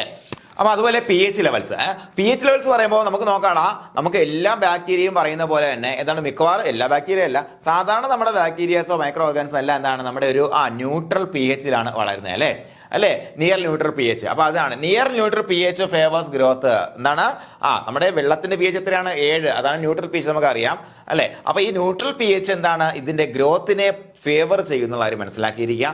അതുപോലെ എന്താണ്, P H of 4.5 or lower will prevent toxin production in most foods. മിക്കവാറും ഫുഡ്സിൽ നമ്മൾ ഒരു 4.5 താഴെയാണ് അതിന്റെ പി എച്ച് എന്നുണ്ടെങ്കിൽ അതിന്റെ അർത്ഥം എന്താണ്, അത് ഹൈലി അസിഡിക് ആണ് അല്ലേ. നമ്മൾ എന്തിനാണ് നമ്മൾ ഈ പറഞ്ഞ അച്ചാറൊക്കെ ഇട്ടതിന് ശേഷം അതിനകത്ത് വിനാഗിരി ഒഴിക്കുന്നത്? അതിന്റെ ലക്ഷ്യം എത്ര മാത്രമേ എന്താണ്, 4.5 താഴെ അല്ലെങ്കിൽ ആ ഒരു റേഞ്ചിൽ നമ്മുടെ അസിഡിറ്റിയിൽ നിർത്തണം അല്ലെ, അല്ലെങ്കിൽ പി എച്ച് കുറച്ച് നിർത്തണം. ഇത്രയേ ഉള്ളൂ ലക്ഷ്യം. ഓക്കെ, അപ്പൊ ഇതൊന്നും വെക്കാതെ നമ്മൾ ഉപ്പിലിട്ട് വെച്ച് കഴിഞ്ഞാൽ അത് ചീത്തയാകും അല്ലെ. ഉപ്പിലിട്ട് വെച്ചാൽ ചീത്തയാവാൻ സാധ്യതയുണ്ട്, അതിനകത്ത് ബോട്ടിലും ടോക്സിൻ ഉണ്ടാവാൻ സാധ്യതയുണ്ട് അല്ലെ. ഓക്കെ, അപ്പൊ അതൊന്ന് ഓർത്ത് വെച്ചാൽ മതി. ഇതാണ് 4.5 അല്ലെങ്കിൽ അത് താഴെ വന്നു കഴിഞ്ഞാൽ അതിനകത്ത് പിന്നെ ഫർദർ ടോക്സിൻ പ്രൊഡക്ഷൻ നടക്കില്ല എന്നുള്ള കാര്യം നിങ്ങൾ ഓർത്തിരിക്കുക. ഓക്കെ, അപ്പോൾ pH ലെവൽ മനസ്സിലായി, മോയ്സ്ചർ കണ്ടന്റ് എങ്ങനെയുള്ള മോയ്സ്ചർ കണ്ടന്റാണ് ഇതിനെ സഹായിക്കുന്നത് മനസ്സിലായി, ന്യൂട്രിയന്റ് കോമ്പോസിഷൻ എന്തായാലും ഉണ്ട് നമുക്കറിയാം. അപ്പോൾ അടുത്ത് നോക്കാൻ എന്താണ് ഓക്സിഡേഷൻ റിഡക്ഷൻ പൊട്ടൻഷ്യൽ. അപ്പോൾ ഈ ഓക്സിഡേഷൻ റിഡക്ഷൻ പൊട്ടൻഷ്യൽ എന്ന് പറഞ്ഞാൽ ഇത്രയേ ഉള്ളൂ, വളരെ സിമ്പിൾ ആയിട്ട് പറഞ്ഞാൽ ഏതൊരു വസ്തുവിന്റെയും ഇലക്ട്രോണിനെ വിട്ടുകൊടുക്കാനോ അല്ലെങ്കിൽ സ്വീകരിക്കാനോ ഉള്ള ശേഷി, അല്ലെ, ഇലക്ട്രോണിന്റെ വിട്ടുകൊടുക്കലും സ്വീകരിക്കലുമാണ് ഓക്സിഡേഷനിലും റിഡക്ഷനിലും സംഭവിക്കുന്നത് നിങ്ങൾക്ക് അറിയാം. അപ്പോൾ നമുക്കറിയാം ഈ പറഞ്ഞ ഈ സംഭവം എങ്ങനെ അതിനെ സ്വാധീനിക്കുമെന്ന് നോക്കാം. ഈ ORP അല്ലെ, ഓക്സിഡേഷൻ റിഡക്ഷൻ പൊട്ടൻഷ്യൽ നമുക്ക് ഹയർ ലോവർ ഇങ്ങനെ ഒരു സ്കെയിൽ നമ്മൾ വരച്ചിട്ട് പഠിച്ചു കഴിഞ്ഞാൽ നമുക്ക് സംശയം ഉണ്ടാവുകയില്ല. അപ്പോൾ നമുക്ക് ഓക്സിഡേഷൻ റിഡക്ഷൻ പൊട്ടൻഷ്യൽ അത് കൂടി നിന്ന് കഴിഞ്ഞാൽ ഇത് ആരെ സഹായിക്കും എന്ന് ചോദിച്ചു കഴിഞ്ഞാൽ ആരെ സഹായിക്കും? ഒരു ഓക്സിഡൈസിങ് കണ്ടീഷനിൽ ആരെ സഹായിക്കും? എയ്റോബ്സിനെ സഹായിക്കും, അല്ലെ, എയ്റോബിക് ബാക്ടീരിയയെ സഹായിക്കും. എയ്റോബിക് ബാക്ടീരിയ ഈ ഒരു കണ്ടീഷനിൽ എന്താണ് ഓക്സിഡേഷൻ റിഡക്ഷൻ പൊട്ടൻഷ്യൽ കൂടി വന്നു കഴിഞ്ഞാൽ എയ്റോബിക് ബാക്ടീരിയ അവിടെ നന്നായിട്ട് ത്രൈവ് ചെയ്യും. അതേസമയം ഓക്സിഡേഷൻ റിഡക്ഷൻ പൊട്ടൻഷ്യൽ കുറഞ്ഞു നിൽക്കുക അല്ലെങ്കിൽ റെഡ്യൂസിംഗ് ആയിട്ടുള്ള ഒരു ഏരിയയിൽ, റെഡ്യൂസിംഗ് കപ്പാസിറ്റി ഉള്ള സ്ഥലത്ത് ആ ഒരു എൻവയോൺമെന്റിൽ നമ്മുടെ അനൈറോബ്സിനെ ഇത് സഹായിക്കും. അനൈറോബ്സിന് ഇതാണ് ഇഷ്ടപ്പെട്ട സ്ഥലം, അനൈറോബ്സിന്. ഓക്കെ അല്ലേ പറഞ്ഞു. അപ്പൊ ഇവിടെ നമ്മളെ ഈ സാധനം എന്നതാ, ക്ലോസ്ട്രീഡിയം എന്നതാ, ഇത് അനൈറോബ് ആണല്ലേ, അനൈറോബ് ആണല്ലേ. ക്ലോസ്ട്രീഡിയത്തിനെ സംബന്ധിച്ചിടത്തോളം എന്താ സഹായിക്കുന്നത്? ഓക്സിഡേഷൻ റിഡക്ഷൻ പൊട്ടൻഷ്യൽ കുറഞ്ഞു നിന്ന് കഴിഞ്ഞാൽ ആ ഒരു എൻവയോൺമെന്റ് ആണ് ക്ലോസ്ട്രീഡിയത്തിന്റെ വളർച്ചയെ സഹായിക്കുന്നത്. അതേസമയം അപ്പൊ നോക്കാം ഇവിടെ നമുക്ക് ഈ പറഞ്ഞ ഓക്സിഡേഷൻ റിഡക്ഷൻ പൊട്ടൻഷ്യൽ കൂടുതലാണെന്നുണ്ടെങ്കിൽ അവിടെ എന്താ ക്ലോസ്ട്രീഡിയം സർവൈവ് ചെയ്യില്ല എന്ന് സാരം. കാര്യം എന്താ? അവിടെ ഓക്സിജൻ കൂടുതലുണ്ട്, അല്ലെ, ഓക്സിജൻ കൂടുതലുണ്ട്. ഇത്രയുള്ള കാര്യം, വളരെ സിമ്പിൾ ആണ്. അപ്പൊ അതുപോലെ ഇനി നമുക്ക് നോക്കാം സാൾട്ട് കണ്ടന്റ്. സാൾട്ട് കണ്ടന്റ് നമുക്ക് ചുമ്മാ അറിയാം, അല്ലെ, എന്താണ് സാൾട്ട് കണ്ടന്റ് കൂടിക്കഴിഞ്ഞാൽ higher salt content inhibits growth, അല്ലെ, എന്താണ് കൂടുതൽ ഉപ്പ് ഇട്ട് കഴിഞ്ഞാൽ വലിയ പ്രശ്നങ്ങളൊന്നും ഉണ്ടാവുകയില്ല. അതുകൊണ്ടാണ് നമ്മൾ നല്ലവണ്ണം ഉപ്പ് ഇട്ടിട്ട് മീനൊക്കെ ഉണക്കി എടുക്കുന്നത്, അല്ലേ. യെസ്, അപ്പോൾ salt content, higher salt content inhibits the growth and sodium nitrate and disodium phosphate reduce the required salt level. നമ്മൾ ഇൻ കേസ് നമ്മൾ എന്താണ് സോഡിയം നൈട്രേറ്റോ അല്ലെങ്കിൽ ഡൈസോഡിയം ഫോസ്ഫേറ്റ് പോലെ സാൾട്ടുകൾ ആഡ് ചെയ്താൽ നമുക്ക് എന്ത് നമ്മുടെ ഈ കോമൺ സാൾട്ടിന്റെ ഉപയോഗം നമുക്ക് കുറയ്ക്കാൻ പറ്റും എന്നുള്ള കാര്യം മനസ്സിലാക്കി വെച്ചേക്കാം. എന്തായാലും മനസ്സിലാക്കിയിരിക്കേണ്ട അത്രയേ ഉള്ളൂ. സാൾട്ട് കണ്ടന്റ് കൂടിയിരുന്നാൽ നമുക്ക് എന്താണ് വളരെ നല്ലത്. ഇനി temperature and storage time. Temperature എന്ന് പറയുമ്പോഴത്തേക്കും മക്കളെ നമുക്ക് ഒരുപാട് ഇതിനകത്ത് നമ്മുടെ ഫ്രേസറിന്റെ ടെക്സ്റ്റിൽ ഒരുപാട് വിശദീകരിച്ച് കൊടുത്തിട്ടുണ്ട്. ഒരു കാരണവശാലും നമുക്ക് അതിന്റെ ഇടയ്ക്ക് ഒന്നും ക്വസ്റ്റ്യൻ വരില്ല കേട്ടോ. കാരണം നമുക്ക് ഈ ലെവലിൽ പോലും ക്വസ്റ്റ്യൻ വന്നിട്ടില്ല. അപ്പൊ ഇതെന്താണ് എങ്ങനെയാണെന്നുള്ള കാര്യം നമ്മൾ മനസ്സിലാക്കി വെച്ചേക്കുക എന്നുള്ളതാണ്. ഓക്കെ, അപ്പോൾ നമുക്ക് ടെമ്പറേച്ചർ ആൻഡ് സ്റ്റോറേജ് ടൈം നമുക്ക് എല്ലാവർക്കും അറിയാം. ടെമ്പറേച്ചർ എന്ന് പറയുമ്പോൾ 30 to 35 റൂം ടെമ്പറേച്ചർ ഒക്കെ വളരെ അനുയോജ്യമാണ് അതിന് വളരാനും അതുപോലെ ഈ പ്രശ്നങ്ങളൊക്കെ ഉണ്ടാക്കാനും. സ്റ്റോറേജ് ടൈം ഒരുപാട് നീണ്ടു പോകും തോറും ഈ ടോക്സിൻ പ്രൊഡക്ഷനും ഗ്രോത്തിനും എല്ലാം ഉള്ള സാഹചര്യങ്ങൾ ഒരുങ്ങിക്കൊണ്ടേയിരിക്കും. അതുകൊണ്ടാണ് എല്ലാത്തിനും നമുക്ക് എന്ത് വെച്ചേക്കുന്നത്? എക്സ്പയറി ഡേറ്റ് വെച്ചേക്കുന്നത്, അല്ലേ. ഓക്കെ, അപ്പൊ ഇത്രയും കാര്യങ്ങളാണ് നമ്മുടെ ഈ പറഞ്ഞ ക്ലോസ്ട്രീഡിയം ബോട്ടിലിനത്തിന്റെ ഇതിനെ വളർച്ചയും ടോക്സിൻ പ്രൊഡക്ഷനെയും സ്വാധീനിക്കുന്ന കാര്യങ്ങൾ, അല്ലെ. എന്തൊക്കെയാണ് മക്കളെ? ന്യൂട്രിയന്റ് കോമ്പോസിഷൻ വളരെ ഇമ്പോർട്ടന്റ്, മോയ്സ്ചർ കണ്ടന്റ് കൂടുതലാണെന്നുണ്ടെങ്കിൽ വളർച്ച കൂടുതലാണല്ലേ. അതുപോലെ pH ലെവൽ അതിന് ഇഷ്ടം എന്താണ്? നിയർ ന്യൂട്രൽ pH ആണ് ഇഷ്ടം. അതുപോലെ 4.5 താഴെ വന്നു കഴിഞ്ഞാൽ ടോക്സിൻ പ്രൊഡക്ഷൻ പിന്നെ ഉണ്ടാവുകയില്ല. അതുകൊണ്ടാണ് നമ്മുടെ വിനാഗിരി എല്ലാം ഒഴിച്ച് നമ്മൾ പ്രിസർവ് ചെയ്യുന്നത്, അല്ലെ. അതുപോലെ ഓക്സിഡേഷൻ റിഡക്ഷൻ പൊട്ടൻഷ്യൽ പഠിച്ചു, അല്ലെ. എന്താണ് നമ്മുടെ ഈ പറഞ്ഞ സാധനം നമ്മുടെ ക്ലോസ്ട്രീഡിയം എന്താണ് ഒരു അനൈറോബ് ആയതുകൊണ്ട് തന്നെ ഓക്സിഡേഷൻ റിഡക്ഷൻ പൊട്ടൻഷ്യൽ കുറഞ്ഞിരിക്കുന്ന സ്ഥലത്ത് അല്ലെങ്കിൽ റെഡ്യൂസിങ് കണ്ടീഷനിൽ അത് ഇഷ്ടം പോലെ വളരും. കാരണം ഓക്സിജൻ ഇല്ല, അല്ലെ. അത് മനസ്സിലാക്കുക. അതേസമയം ഓക്സിഡേഷൻ റിഡക്ഷൻ പൊട്ടൻഷ്യൽ കൂടിയിരുന്ന അതിന് അങ്ങനെ ത്രൈവ് ചെയ്യാൻ പറ്റില്ല എന്നുള്ള കാര്യം ഓർത്തിരിക്കുക. അതുപോലെ സാൾട്ട് കണ്ടന്റ് കൂടി എന്ത് നടക്കില്ല മക്കളെ? ടോക്സിൻ പ്രൊഡക്ഷൻ നടക്കില്ല നമുക്കറിയാം, അല്ലെ. അതുപോലെ ടെമ്പറേച്ചർ ആൻഡ് സ്റ്റോറേജ് ടൈമിനും ഇതിന്റെ നമ്മുടെ ഈ പറഞ്ഞ ബാക്ടീരിയയുടെ ഗ്രോത്തിന്റെയും ടോക്സിൻ പ്രൊഡക്ഷൻ എല്ലാം വ്യക്തമായിട്ടുള്ള പങ്ക് വഹിക്കാനുണ്ടെന്നുള്ള കാര്യം മറന്നു പോകരുത്. ഇനി നോക്കാം difference among food types affecting growth and toxin production, അല്ലെ. ഫുഡ് ടൈപ്സിലുള്ള വ്യത്യാസങ്ങൾ എങ്ങനെയാണ് ടോക്സിൻ പ്രൊഡക്ഷൻ കണ്ടീഷനെ ബാധിക്കുന്നത് നമുക്ക് നോക്കാം. രണ്ട് തരത്തിൽ നോക്കാം. ലോ അല്ലെങ്കിൽ മീഡിയം ആസിഡ് ഫുഡ്സും അതുപോലെ ഹൈ ആസിഡ് ഫുഡ്സും. ഹൈ ആസിഡ് ഫുഡ്സ് എന്ന് പറയുമ്പോഴത്തേക്ക് നമുക്ക് വലിയ പ്രശ്നമല്ല, നമുക്കറിയാം, അല്ലെ. 4.5 താഴെ പോയി ഹൈ ആസിഡ് ഫുഡായി അവിടെ വലിയ പ്രശ്നങ്ങളൊന്നും ഉണ്ടാവുകയില്ല. പക്ഷേ ലോ അല്ലെങ്കിൽ മീഡിയം ആസിഡ് ഫുഡ്, അതായത് meat, fish and certain canned food support toxin production, അല്ലെ. കൂടുതലും ഈ ഒരു മേഖലയിലാണ് പ്രശ്നം ഉണ്ടാകുന്നത്. ലോ അല്ലെങ്കിൽ മീഡിയം ആസിഡ് ഫുഡുകളിലാണ് നമ്മുടെ ഈ പറഞ്ഞ ആശാൻ ഏറ്റവും കൂടുതൽ കുഴപ്പക്കാരനാക്കി വരുന്നത്. എന്തൊക്കെയാ വരുന്നത്? മീറ്റ്, അല്ലെ. എന്താണ് മീറ്റ്? ഇറച്ചി, അതുപോലെ ഫിഷ്, അല്ലെ, അത് മത്സ്യം, അതുപോലെ മറ്റ് ക്യാൻഡ് ഫുഡുകൾ, ഇതിലൊക്കെയാണ് കൂടുതൽ ഈ പ്രശ്നം ഉണ്ടാകുന്നത്. അതുപോലെ ഹൈ ആസിഡ് ഫുഡ് ആണെങ്കിൽ പ്രശ്നമില്ല. പക്ഷേ എന്താണ്, botulinum toxin production can occur if the pH is locally or generally raised by other micro organisms. മറ്റു മൈക്രോ ഓർഗാനിസത്തിന്റെ പ്രവർത്തന ഫലമായിട്ട് അതിന്റെ pH വ്യത്യാസം ഉണ്ടാവുകയാണെന്നുണ്ടെങ്കിൽ, അതായത് pH കൂടുമ്പോൾ എന്ത് സംഭവിക്കും, അതിന്റെ ആസിഡിറ്റി കുറയും അല്ലേ. അങ്ങനെ വരികയാണെന്നുണ്ടെങ്കിൽ ആ ഹൈ ആസിഡ് ഫുഡിലും ഈ പറഞ്ഞ പ്രശ്നം ഉണ്ടാകാനുള്ള സാധ്യതയുണ്ടെന്നുള്ള കാര്യം മറന്നു പോകരുത്. ഓക്കെ അല്ലേ മക്കളെ പറഞ്ഞത്?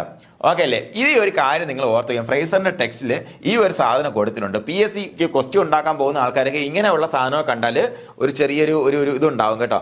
ആ ഒരു പാരഗ്രാഫിൽ ഞാൻ കണ്ട ഒരേ ഒരു സാധനം ഇതാണ്. അതായത് നമ്മുടെ വ്യത്യസ്തമായിട്ടുള്ള ക്യാൻഡ് ഫുഡുകളുടെ ടോക്സിൻ ഉൽപ്പാദിപ്പിക്കാനുള്ള ശേഷി ഇതേ ഇങ്ങനെ ആ ഒരു അസെൻഡിങ് ഓർഡറിൽ എഴുതിയേക്കാണ്.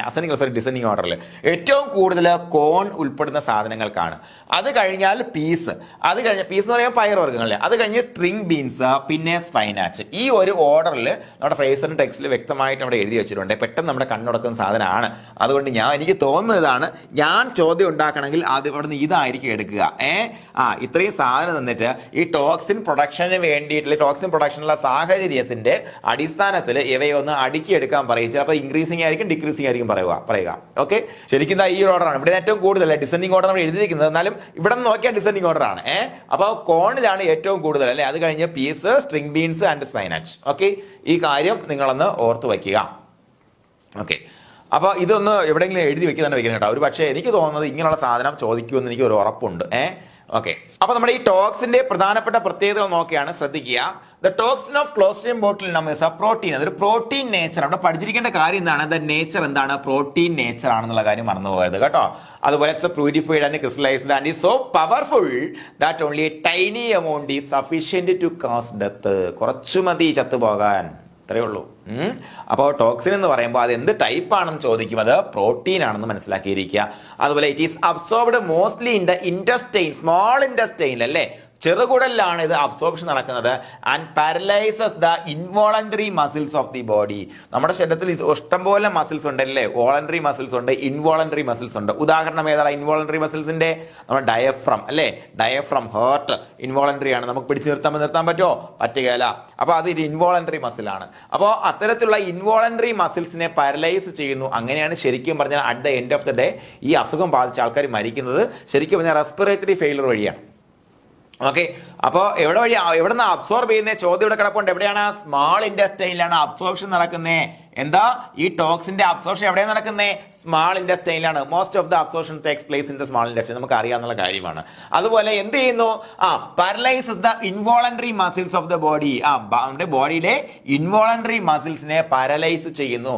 ഇൻവോളണ്ടറി മസിൽസിനെ മാത്രമല്ല, നമ്മുടെ ഫേഷ്യൽ മസിൽസ് ഒക്കെ വോളണ്ടറി മസിൽ, അതിന്റെ പാരാലിസിന് കാരണമാകാം എന്ന് നേരത്തെ പറഞ്ഞിരുന്നു. ഓക്കെ, അപ്പോ രണ്ട് കാര്യങ്ങൾ നിങ്ങൾ ഓർത്തിരിക്കുക.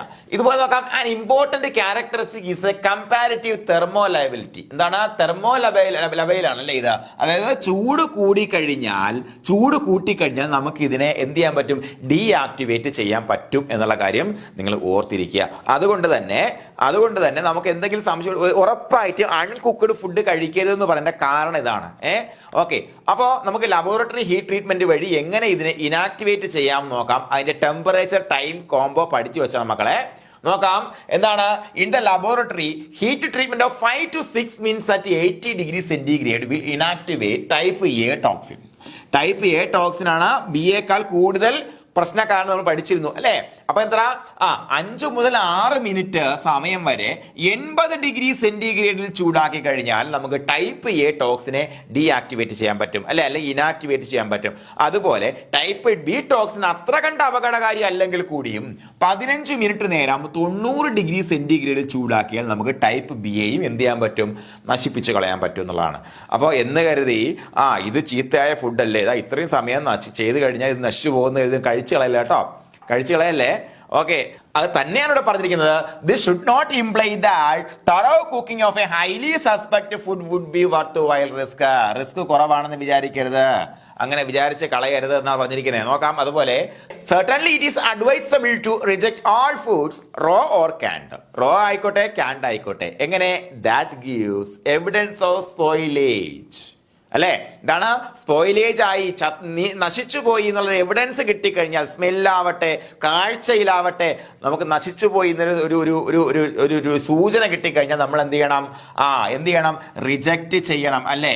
റിജക്റ്റ് ചെയ്യണം. അതുപോലെ മറ്റൊരു കാര്യം നേരത്തെ പറഞ്ഞു, എന്താണ്? Canned food exhibit any pressure in the container. Container തുറക്കുമ്പോൾ ടപ്പോന്ന് പൊട്ടിത്തെറിച്ചു കഴിഞ്ഞാൽ അതിന്റെ അർത്ഥം എന്താ? അതിനകത്ത് ഗ്യാസ് പ്രൊഡക്ഷൻ നടന്നിട്ടുണ്ട്, അതിനർത്ഥം അവിടെ ആരോ വളർന്നിട്ടുണ്ട്, അല്ലെ? ഇത്രയേ ഉള്ളൂ. അത് നമ്മൾ എന്ത് ചെയ്യണം? റിജക്റ്റ് ചെയ്യണം, ഉപയോഗിക്കാൻ പാടില്ല. സാറ് പറഞ്ഞിട്ടുണ്ട് 80 മിനിറ്റ് അല്ലെങ്കിൽ 90 ഡിഗ്രി സെന്റിഗ്രേഡിൽ 15 മിനിറ്റ് ചൂടാക്കിയ ഒരു കുഴപ്പമില്ല, എന്നും അത് ചൂടായി കഴിക്കാൻ നിൽക്കരുത്, അപ്പോഴേ എടുത്ത് കളഞ്ഞേക്കണം മക്കളെ. ഓക്കെ, അപ്പൊ നോക്കാം എന്താണ് രണ്ട് കാര്യങ്ങൾ നമ്മളിവിടെ ശ്രദ്ധിക്കേണ്ട കാര്യം. എന്താണ് മക്കളെ? എന്താണ്? ഏത് ഫുഡ് ഐറ്റം ആവട്ടെ, റോ ആവട്ടെ, ക്യാൻഡ് ആവട്ടെ, അതിനകത്ത് സ്പോയിലേജ് സസ്പെക്ട് ചെയ്യണമെങ്കിൽ ഉപയോഗിക്കരുത് എന്ന് പറഞ്ഞിരിക്കുന്നു. അതുപോലെ എന്ത് ചെയ്യണം? എന്തെങ്കിലും പ്രഷർ നമ്മൾ ഈ കണ്ടെയ്നർ തുറക്കുമ്പോൾ ഉണ്ടെങ്കിൽ അതും നമ്മൾ എന്ത് ചെയ്യണം? ഡിസ്കാർഡ് ചെയ്യണം. അതുപോലെ toxin can be destroyed in cheese by, ചീസിലാണ് എങ്ങനെ 7.3 മെഗാറാഡ് ഓഫ് ഗാമ റേസ് മതി എന്തിന്? നമുക്ക് നമ്മുടെ ചീസിൽ വരുന്ന ഈ ടോക്സിനെ ഡിസ്ട്രോ ചെയ്യാൻ. അതുപോലെ ബ്രോത്തിലാണെന്നുണ്ടെങ്കിൽ 4.9 മെഗാറാഡ് മതി. ഇതിന്റെ റേഡിയേഷൻ വഴിയാണ് ചീസിനെയും ബ്രോത്തിനെയും നമ്മൾ എന്ത് ചെയ്യുന്നത്? ടോക്സിൻ ഫ്രീ ആക്കുന്നത് കേട്ടോ. ഓക്കെ, അപ്പൊ ഇത് രണ്ടും ഒന്നും പഠിച്ചു വെച്ചേക്കാം. 7.3 മെഗാറാഡ്, അതുപോലെ 4.5 മെഗാറാഡ് റേഡിയേഷൻ, അല്ലെ? റേഡിയേഷൻ പൊട്ടൻഷ്യൽ എന്തിനാ? ചീസിനും അതുപോലെ ബ്രോത്തിനും, അല്ലെ? എന്തിനെതിരെ? ടോക്സിനെതിരെ, അല്ലെ? ബോട്ടിലം ടോക്സിനെതിരെ. അതുപോലെ toxin is unstable at the pH value above 6.8, അല്ലെ? എവിടെയാണ് ഇത് വളരുന്നതെന്ന് പറഞ്ഞു? എവിടെയാണ്? നമ്മൾ നേരത്തെ പറഞ്ഞു എന്താണ്? നിയർ ന്യൂട്രൽ pH-ലാണ് ഇത് വളരാൻ ഇഷ്ടമെന്ന് പറഞ്ഞു. എന്താണ്? അസിഡിക് pH-ലാണ് നമ്മുടെ 4.5 വരെയാണ് അതിന് ടോക്സിൻ പ്രൊഡക്ഷൻ നടക്കുന്നത് പറഞ്ഞു. പക്ഷെ അതേസമയം നമ്മൾ ഉണ്ടായി വന്ന ടോക്സിൻസ് ഉണ്ടല്ലോ 6.8 മുകളിലോട്ട് പോയി കഴിഞ്ഞാൽ നിയർ ന്യൂട്രൽ ആണ് കേട്ടോ, 7 അല്ല, വെറും ന്യൂട്രൽ അല്ല, 7 ആകുമ്പോൾ ന്യൂട്രലായി. 6.8 മുകളിലോട്ട് പോയി കഴിഞ്ഞാൽ, അല്ലെങ്കിൽ ആൽക്കലൈൻ pH-ലോട്ട് പോയി കഴിഞ്ഞാൽ പിന്നെ നമ്മുടെ ഈ പറഞ്ഞ ഉണ്ടായി വന്ന ടോക്സിൻസ് നിലനിൽക്കില്ല, അല്ലെ? അവ അൺസ്റ്റേബിൾ ആവും എന്നുള്ള കാര്യം കൂടെ ഓർത്ത് വയ്ക്കുക. വളരെ ഇമ്പോർട്ടന്റ് പോയിന്റ് ആണ്. എബോവ് 6.8 മറന്നു പോകരുത്. അപ്പൊ ഇത് തെർമോ ലബയിലാണ്, അല്ലെ? അതുപോലെ ഇൻവോളണ്ടറി മസിൽസിനെ പാരലൈസ് ചെയ്യുന്നു. എവിടെ? ഈ സ്മോൾ ഇൻഡസ്ട്രിയിൽ അബ്സോർബ് ചെയ്യപ്പെടുന്നുണ്ട്, ഒരു പ്രോട്ടീൻ നേച്ചർ ആണ്. അതുപോലെ 2 ഹീറ്റ് ട്രീറ്റ്മെന്റ് നമ്മൾ പറഞ്ഞു, 5 മുതൽ 6 മിനിറ്റ് വരെ 80 degree centigrade type A toxin. Type B ആണെന്നുണ്ടെങ്കിൽ 15 മിനിറ്റ് 90 ഡിഗ്രി സെന്റിഗ്രേഡ് ചൂടാക്കണം, അല്ലെ? ഓക്കെ അല്ലേടാ? ഓക്കെ അല്ലേ പറഞ്ഞത്? അതുപോലെ രണ്ട് ഗാമ റേഡിയേഷന്റെ വാല്യൂ പറഞ്ഞു 7.3 മെഗാറാഡ്. അതുപോലെ എന്താണ്? Broth 4.9 megarad. Okay, the toxin is unstable at pH values above 6.8, അല്ലെ? ഓക്കെ അല്ലേ പറഞ്ഞത്? ഇനി ഡിസീസിനെ കുറിച്ച് നോക്കാം മക്കളെ. ഡിസീസ് നോക്കാം. എന്താ ഡിസീസ്? ഇത് എങ്ങനെയാണ് നമ്മുടെ ശരീരത്തെ ബാധിക്കുന്നത് നോക്കാം. The typical symptoms of botulism usually appear within 12 to 36 hours. നോക്ക്, 12 മുതൽ 36 മണിക്കൂറിനുള്ളിലാണ് സാധാരണ നമ്മൾ ഈ ടോക്സിൻ എടുത്തു കഴിഞ്ഞാൽ ഈ പ്രശ്നം ഉണ്ടാകാം. ഇത് ചോദിക്കൊന്നുമില്ല കേട്ടോ, ഇതിങ്ങനെ ചോദിക്കില്ല. കാര്യം എന്താ? അവിടെ തന്നെ പറഞ്ഞു, ആൾദോ A longer or shorter time may be required. ചിലപ്പോൾ കൂടുതൽ സമയം എടുത്തിട്ടും അസുഖം ഉണ്ടാകാം, ചിലപ്പോൾ അതിന് മുന്നേ 12 മണിക്കൂർ മുന്നേ ഉണ്ടായ കേസുകളും ഉണ്ട്. പക്ഷേ ടിപ്പിക്കലി എങ്ങനെ? ഇതാണ് 12 to 36 മണിക്കൂറാണ്. നോക്കാം. ഏർലിയസ്റ്റ് സിംറ്റംസ്, ആദ്യം കാണുന്ന സിംറ്റംസ് എന്തൊക്കെയാണ്? Acute digestive disturbance followed by nausea and vomiting. അതായത് വയറുവേദന, ഛർദിക്ക് മുന്നേ എന്താണ്? നോസിയ എന്ന് പറയുമ്പോൾ ഓക്കാനം, ഛർദിക്കാനുള്ള, അല്ലേ? അത്രയേ ഉള്ളൂ. Nausea and vomiting. പോസിബിലി ഡയേറിയയും ഉണ്ടാകാം, അല്ലെ? അതുപോലെ together with fatigue, dizziness and a ഹെഡേക്കും. അപ്പോൾ ഇതെല്ലാം ഫുഡ് പോയിസണിങ്ങിൽ നമുക്ക് ഉണ്ടാകുന്ന കാര്യങ്ങളാണ്, നമുക്ക് പ്രത്യേകം ശ്രദ്ധയപ്പെടണമെന്നില്ല. തളർച്ച ഉണ്ടാകും, ഡിസിനസ് ഉണ്ടാകും.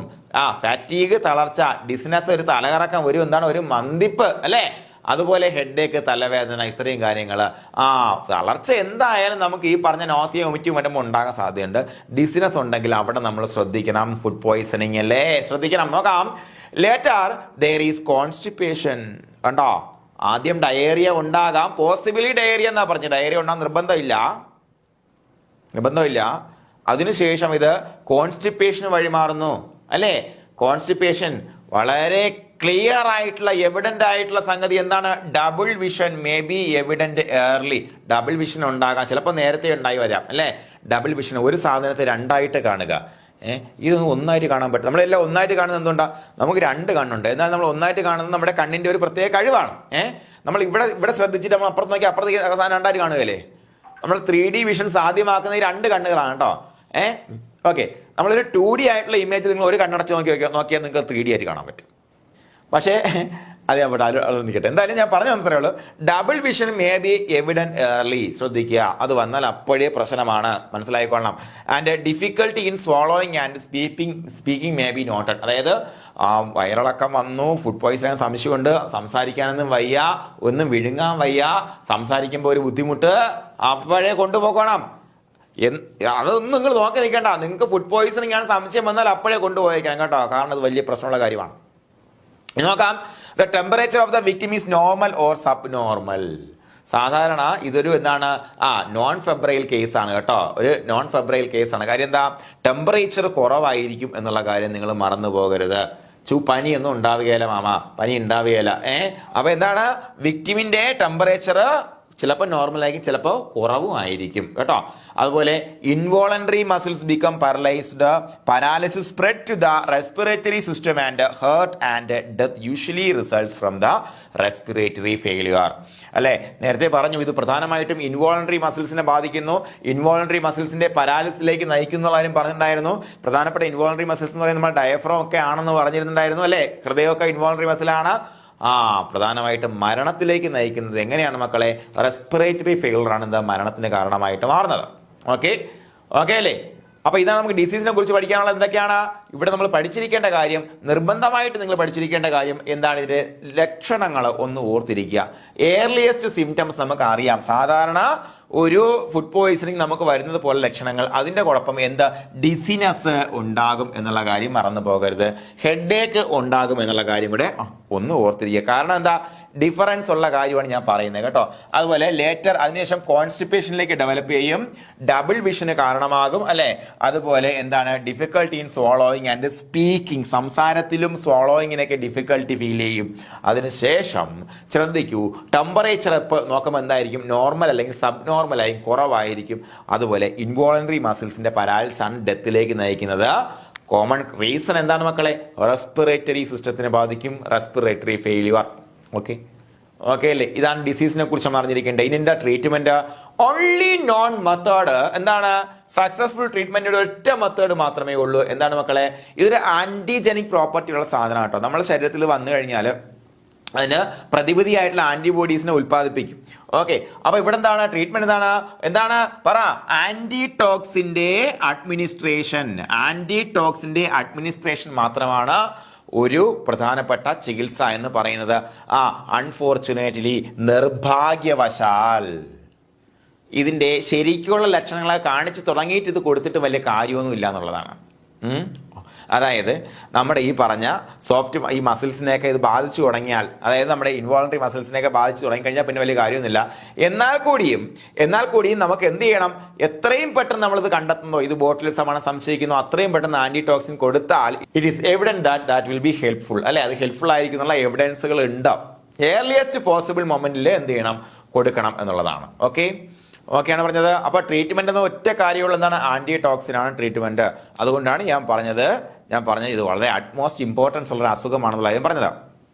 ഇനിയും ഉണ്ട് വേറെ ട്രീറ്റ്മെന്റ്സ് മറ്റുള്ള, അതിനകത്ത് ഞാൻ പറഞ്ഞില്ലേ ആർട്ടിഫിഷ്യൽ റെസ്പിറേഷൻ. കാരണം എന്താ, റെസ്പിറേറ്ററി ഫെയിലിയറാണ് മരണത്തിന് കാരണമാകുന്നത്. ആർട്ടിഫിഷ്യൽ റെസ്പിറേഷൻ കൊടുക്കാം, കൃത്രിമ ശ്വാസം കൊടുത്ത് നിർത്താം അല്ലേ. അതുപോലെ കീപ്പിംഗ് ദ പേഷ്യന്റ് ക്വയറ്റ്, അതായത് പേഷ്യന്റ് വലിയ പ്രശ്നമൊന്നും ഉണ്ടാകാതെ ക്വയറ്റായിട്ട് മെയിൻറ്റെയിൻ ചെയ്യുന്നത് എന്തിനു സഹായിക്കും. അതുപോലെ ഫ്ലൂയിഡ് ബാലൻസ് മെയിൻറ്റെയിൻ ചെയ്യുക. കാരണം എന്താണ്, നമുക്ക് നേരത്തെ എന്തായാലും ഛർദി ഉണ്ടായിരുന്നു, വയറിളക്കം ഉണ്ടായിരുന്നു. മാത്രമല്ല ഈ ഫ്ലൂയിഡ് ബാലൻസ് മെയിൻറ്റെയിൻ ചെയ്ത് നമുക്ക് ഇഷ്ടംപോലെ ഫ്ലൂയിഡ് നമ്മുടെ ശരീരത്തിലേക്ക് വന്നാൽ മാത്രമേ നമുക്കുമായിട്ടുള്ള യൂറിനേഷൻ നടക്കത്തുള്ളൂ അല്ലേ. യൂറിനേഷനോ അല്ലെങ്കിൽ നമ്മുടെ കിഡ്നിയുടെയൊക്കെ വ്യക്തമായിട്ടുള്ള പ്രവർത്തനം ഉണ്ടെങ്കിൽ മാത്രമേ ഈ സാധനം എല്ലാം നമ്മുടെ ശരീരത്തിൽ നിന്ന് എലിമിനേറ്റ് ആയി പോകത്തുള്ളൂ. On the due course time run ചെയ്യുമ്പോഴത്തേക്കും നമുക്ക് ഈ സാധനം നമ്മുടെ ശരീരത്തിൽ നിന്ന് പോകണം. അതൊക്കെ ട്രീറ്റ്മെന്റ് ആയിട്ട് പറയുകയില്ല, എന്നാലും ഇതൊക്കെ അതിനകത്ത് വരുന്നുണ്ട്. പക്ഷെ മെയിൻ സാധനം എന്താണ്, ആന്റിടോക്സിൻ ആണ്. അതും എത്രയും പെട്ടെന്ന് കൊടുക്കണം അല്ലെ. അതായത് ശരിക്കും ഇതിന്റെ എല്ലാ സിംറ്റവും കാണിച്ചിട്ട് ആന്റിടോക്സിൻ കൊണ്ട് കൊടുത്തിട്ട് കാര്യമില്ല. എന്നാലും ദ ഏർലിയസ്റ്റ് പോസിബിൾ മൊമെന്റിൽ നമ്മൾ എന്ത് ചെയ്യണം, ആന്റിടോക്സിൻ കൊടുത്തിരിക്കണം എന്നുള്ളതാണ്. ഇനി ഔട്ട് ബ്രേക്കുകളെ തടയാൻ വേണ്ടി നമുക്ക് എന്തൊക്കെ ചെയ്യാൻ പറ്റും നോക്കാം. ഒന്ന്, use of approved heat process for canned foods. നമുക്ക് അപ്രൂവ്ഡ് ആയിട്ടുള്ള ഹീറ്റ് പ്രോസസ്സുകൾ നമ്മൾ ക്യാൻഡ് ഫുഡിന് ഉപയോഗിക്കണം. അതുപോലെ റിജക്ഷൻ ഓഫ് ആൾ ഗ്യാസി അല്ലെങ്കിൽ സൊള്ളൻ ഓർ അതർവൈസ് സ്പോയിൽഡ് ക്യാൻഡ് ഫുഡ്സ്. അപ്പോൾ നമ്മൾ ക്യാൻഡ് ഫുഡ് എടുത്താൽ അതിന് സൊള്ളനായിരിക്കും, ഗ്യാസി ആയിട്ടിരിക്കും, ഗ്യാസ് എറിഞ്ഞ് നമ്മൾ അപ്പോഴേ കളയണം. അതുപോലെ refusal even to taste a doubtful food. ഇത് ഡൗട്ട് ഉണ്ട്, ഇത് നശിച്ചു പോയോ, കുഴപ്പം, ഞാൻ ഇപ്പൊ നോക്കിയിട്ട് തൊട്ട് നാക്കിൽ വെക്കരുത്. ഓക്കെ. അതുപോലെ avoidance of food that have been cooked held and not well reheated. അതായത് നമ്മൾ കുക്ക് ചെയ്ത് വെച്ചതിന് ശേഷം കുറേ നേരം അത് റൂം ടെമ്പറേച്ചറിൽ ഇരുന്നു അതിനെ പിന്നെ റീഹീറ്റ് ചെയ്യാതെ ഉപയോഗിക്കരുത്. അതുപോലെ boiling of A suspected food for at least 15 minutes. അപ്പൊ എന്താണ്, എന്തെങ്കിലും ചെറിയ സംശയം തന്നെ ഉണ്ടെന്ന് വെച്ചാൽ, സംശയം എന്ന് പറയുമ്പോഴത്തേക്കും മണം കൊണ്ടോ ഗന്ധം കൊണ്ടോ ടേസ്റ്റ് കൊണ്ടോ ആണെങ്കിൽ കളഞ്ഞേക്കണം. എന്തായാലും ഇത്ര നേരം ഇരുന്നതല്ലേ, ഒന്ന് കഴിച്ചു ചൂടാക്കിയിട്ട് തന്നെ കഴിക്കുക. അതുപോലെ to this list might be added avoidance of raw or pre-cooked foods that have been frozen, thawed and held at room temperature. ഇതിനോടൊപ്പം ഒരു കാര്യം നമുക്ക് ആഡ് ചെയ്യാം. എന്താ, ഒന്നുകിൽ കുക്ക് ചെയ്ത ഫുഡായിരിക്കാം, അല്ലെങ്കിൽ റോ ഫുഡായിരിക്കാം. അതിന് നമ്മൾ ഫ്രീസ് ചെയ്തെന്ന് വെച്ചോളൂ. നമ്മൾ ഫ്രീസ് ചെയ്ത് നമ്മൾ ഫ്രീസർ വെച്ചിട്ടുണ്ടായിരുന്നു. അതിനുശേഷം നമ്മൾ പുറത്തെടുത്തു, തോ ചെയ്തു. തോയിങ് എന്ന് നമുക്കറിയാം എന്താണ്, ഒരു ഫ്രീസ് ആയിട്ടുള്ള സാധനത്തിനെ റൂം ടെമ്പറേച്ചറിലേക്ക് കൊണ്ടുവരുന്ന രീതിയാണ് തോയിങ് എന്ന് പറയുന്നത്. എയർ തോ ചെയ്യാം, വാട്ടർ തോ ചെയ്യാം. വാട്ടറിലിട്ട് നമ്മൾ തോ ചെയ്യാറില്ലേ, നമ്മൾ ചിക്കനൊക്കെ ഫ്രീസ് ചെയ്താൽ വാട്ടറിലിട്ടിട്ട് വെള്ളത്തിൽ ഇടുമ്പോഴത്തേക്ക് അത് നമ്മുടെ ടെമ്പറേച്ചർ മാറി വരും, ഐസൊക്കെ മാറി വരും. അത് തോയിങ് എന്ന് പറയുന്നത്. അപ്പൊ അങ്ങനെ തോ ചെയ്തതിന് ശേഷം റൂം ടെമ്പറേച്ചറിൽ മെയിൻറ്റെയിൻ ചെയ്ത് കഴിഞ്ഞാൽ അതിനെ എന്ത് ചെയ്യണം, അവോയ്ഡ് ചെയ്യണം എന്നുള്ളതാണ്. ഓക്കെയാണ് പറഞ്ഞത്. അപ്പൊ പ്രിവെൻഷൻ ഓഫ് ഔട്ട് ബ്രേക്സ് നമ്മൾ എന്തെല്ലാം ശ്രദ്ധിക്കണം എന്ന കാര്യം പറഞ്ഞു. ഇനി നമുക്ക് ഒരു കാര്യം നോക്കാം മക്കളെ, എന്താണ് സ്മോക്ക്ഡ് ഫിഷിന്റെ കാര്യം നമ്മൾ ഫ്രേസർ ടെക്സ്റ്റിൽ പ്രത്യേകിച്ച് പറയുന്നുണ്ട്. സ്മോക്ക്ഡ് ഫിഷ് എന്ന് പറയുമ്പോഴത്തേക്കും നമ്മൾ ഈ സ്മോക്ക് ചെയ്ത് കഴിക്കുന്ന സാധനമല്ല കേട്ടോ. അതായത് നമ്മൾ സ്മോക്കിംഗ് എന്ന് പറയുന്ന ഒരു കുക്കിംഗ് മെത്തേഡ് ഉണ്ട്, അതല്ല ഉദ്ദേശിക്കുന്നത്. ഇത് നമ്മുടെ ക്യൂറിംഗ് മെത്തേഡ് ഉണ്ടല്ലോ, സ്മോക്കിങ്ങിന്റെ ഒരു ക്യൂറിംഗ് മെത്തേഡ് ഉണ്ടല്ലോ. അതായത് പുകയുടെ ഇട്ടിട്ട് ഇതിനെ എന്താണ് അതിന്റെ ഡീഹൈഡ്രേഷൻ ചെയ്തെടുക്കുന്ന ഒരു മെത്തേഡ്. അപ്പൊ അങ്ങനെ ചെയ്യുമ്പോഴത്തേക്കും അതിൽ നമ്മൾ ചെയ്തിരിക്കേണ്ട പ്രധാനപ്പെട്ട കാര്യങ്ങൾ, കാരണം ഇത് ഒരു വളരെ വെൽ റിപ്പോർട്ട് ആയിട്ടുള്ള കേസാണ് കേട്ടോ. നോക്കാം. Good sanitation be maintained throughout the production and handling. അത് ചെയ്യുമ്പോഴത്തേക്കും കംപ്ലീറ്റ് കാര്യങ്ങളിൽ നല്ല സാനിറ്റേഷൻ കൊണ്ടുവരണം. അതുപോലെ during smoking or thereafter the fish be heated to at least 82 degree centigrade for 30 minutes. നോക്ക, 30 മിനിറ്റ് നേരത്തേക്ക് 80 ഡിഗ്രി സെന്റിഗ്രേഡിന് ചൂടാക്കിയിരിക്കണം എന്നുള്ള കാര്യമാണ്. 82 ഡിഗ്രി സെന്റിഗ്രേഡിനെ ചൂടാക്കിയിരിക്കണം. ഓക്കെ. അതുപോലെ എന്താണ്, the fish be frozen immediately after packaging and kept frozen. അതായത് പാക്കേജ് ചെയ്ത് കഴിഞ്ഞാൽ അതിനെ കറക്റ്റ് ആയിട്ട് ഫ്രീസ് ചെയ്യണം. അതുപോലെ all packages be marked perishable keep frozen. അല്ലെ, ഞാൻ നേരത്തെ പറഞ്ഞു ഫിഷ് അതുപോലെ മീറ്റ് എന്നൊക്കെ പറയുമ്പോൾ ലോ ആസിഡിക് ഫുഡ്സ് ആണല്ലേ. അത് ഭയങ്കര വൾണറബിൾ ആണ് നമ്മുടെ ഈ പറഞ്ഞ ക്ലോസ്ട്രീഡിയത്തിന്. ഓക്കെ. അതുകൊണ്ട് അതിന്റെ ലേബലിൽ എന്തുണ്ടാകണം, പെരിഷബിൾ ഫുഡാണ്, നശിച്ചു പോകുന്ന ഫുഡാണ്. So must be keep frozen, freeze ചെയ്ത് തന്നെ സൂക്ഷിക്കുക എന്നുള്ള കാര്യം പ്രത്യേകം നോട്ട് ചെയ്ത് വെക്കുക എന്നുള്ളതാണ്.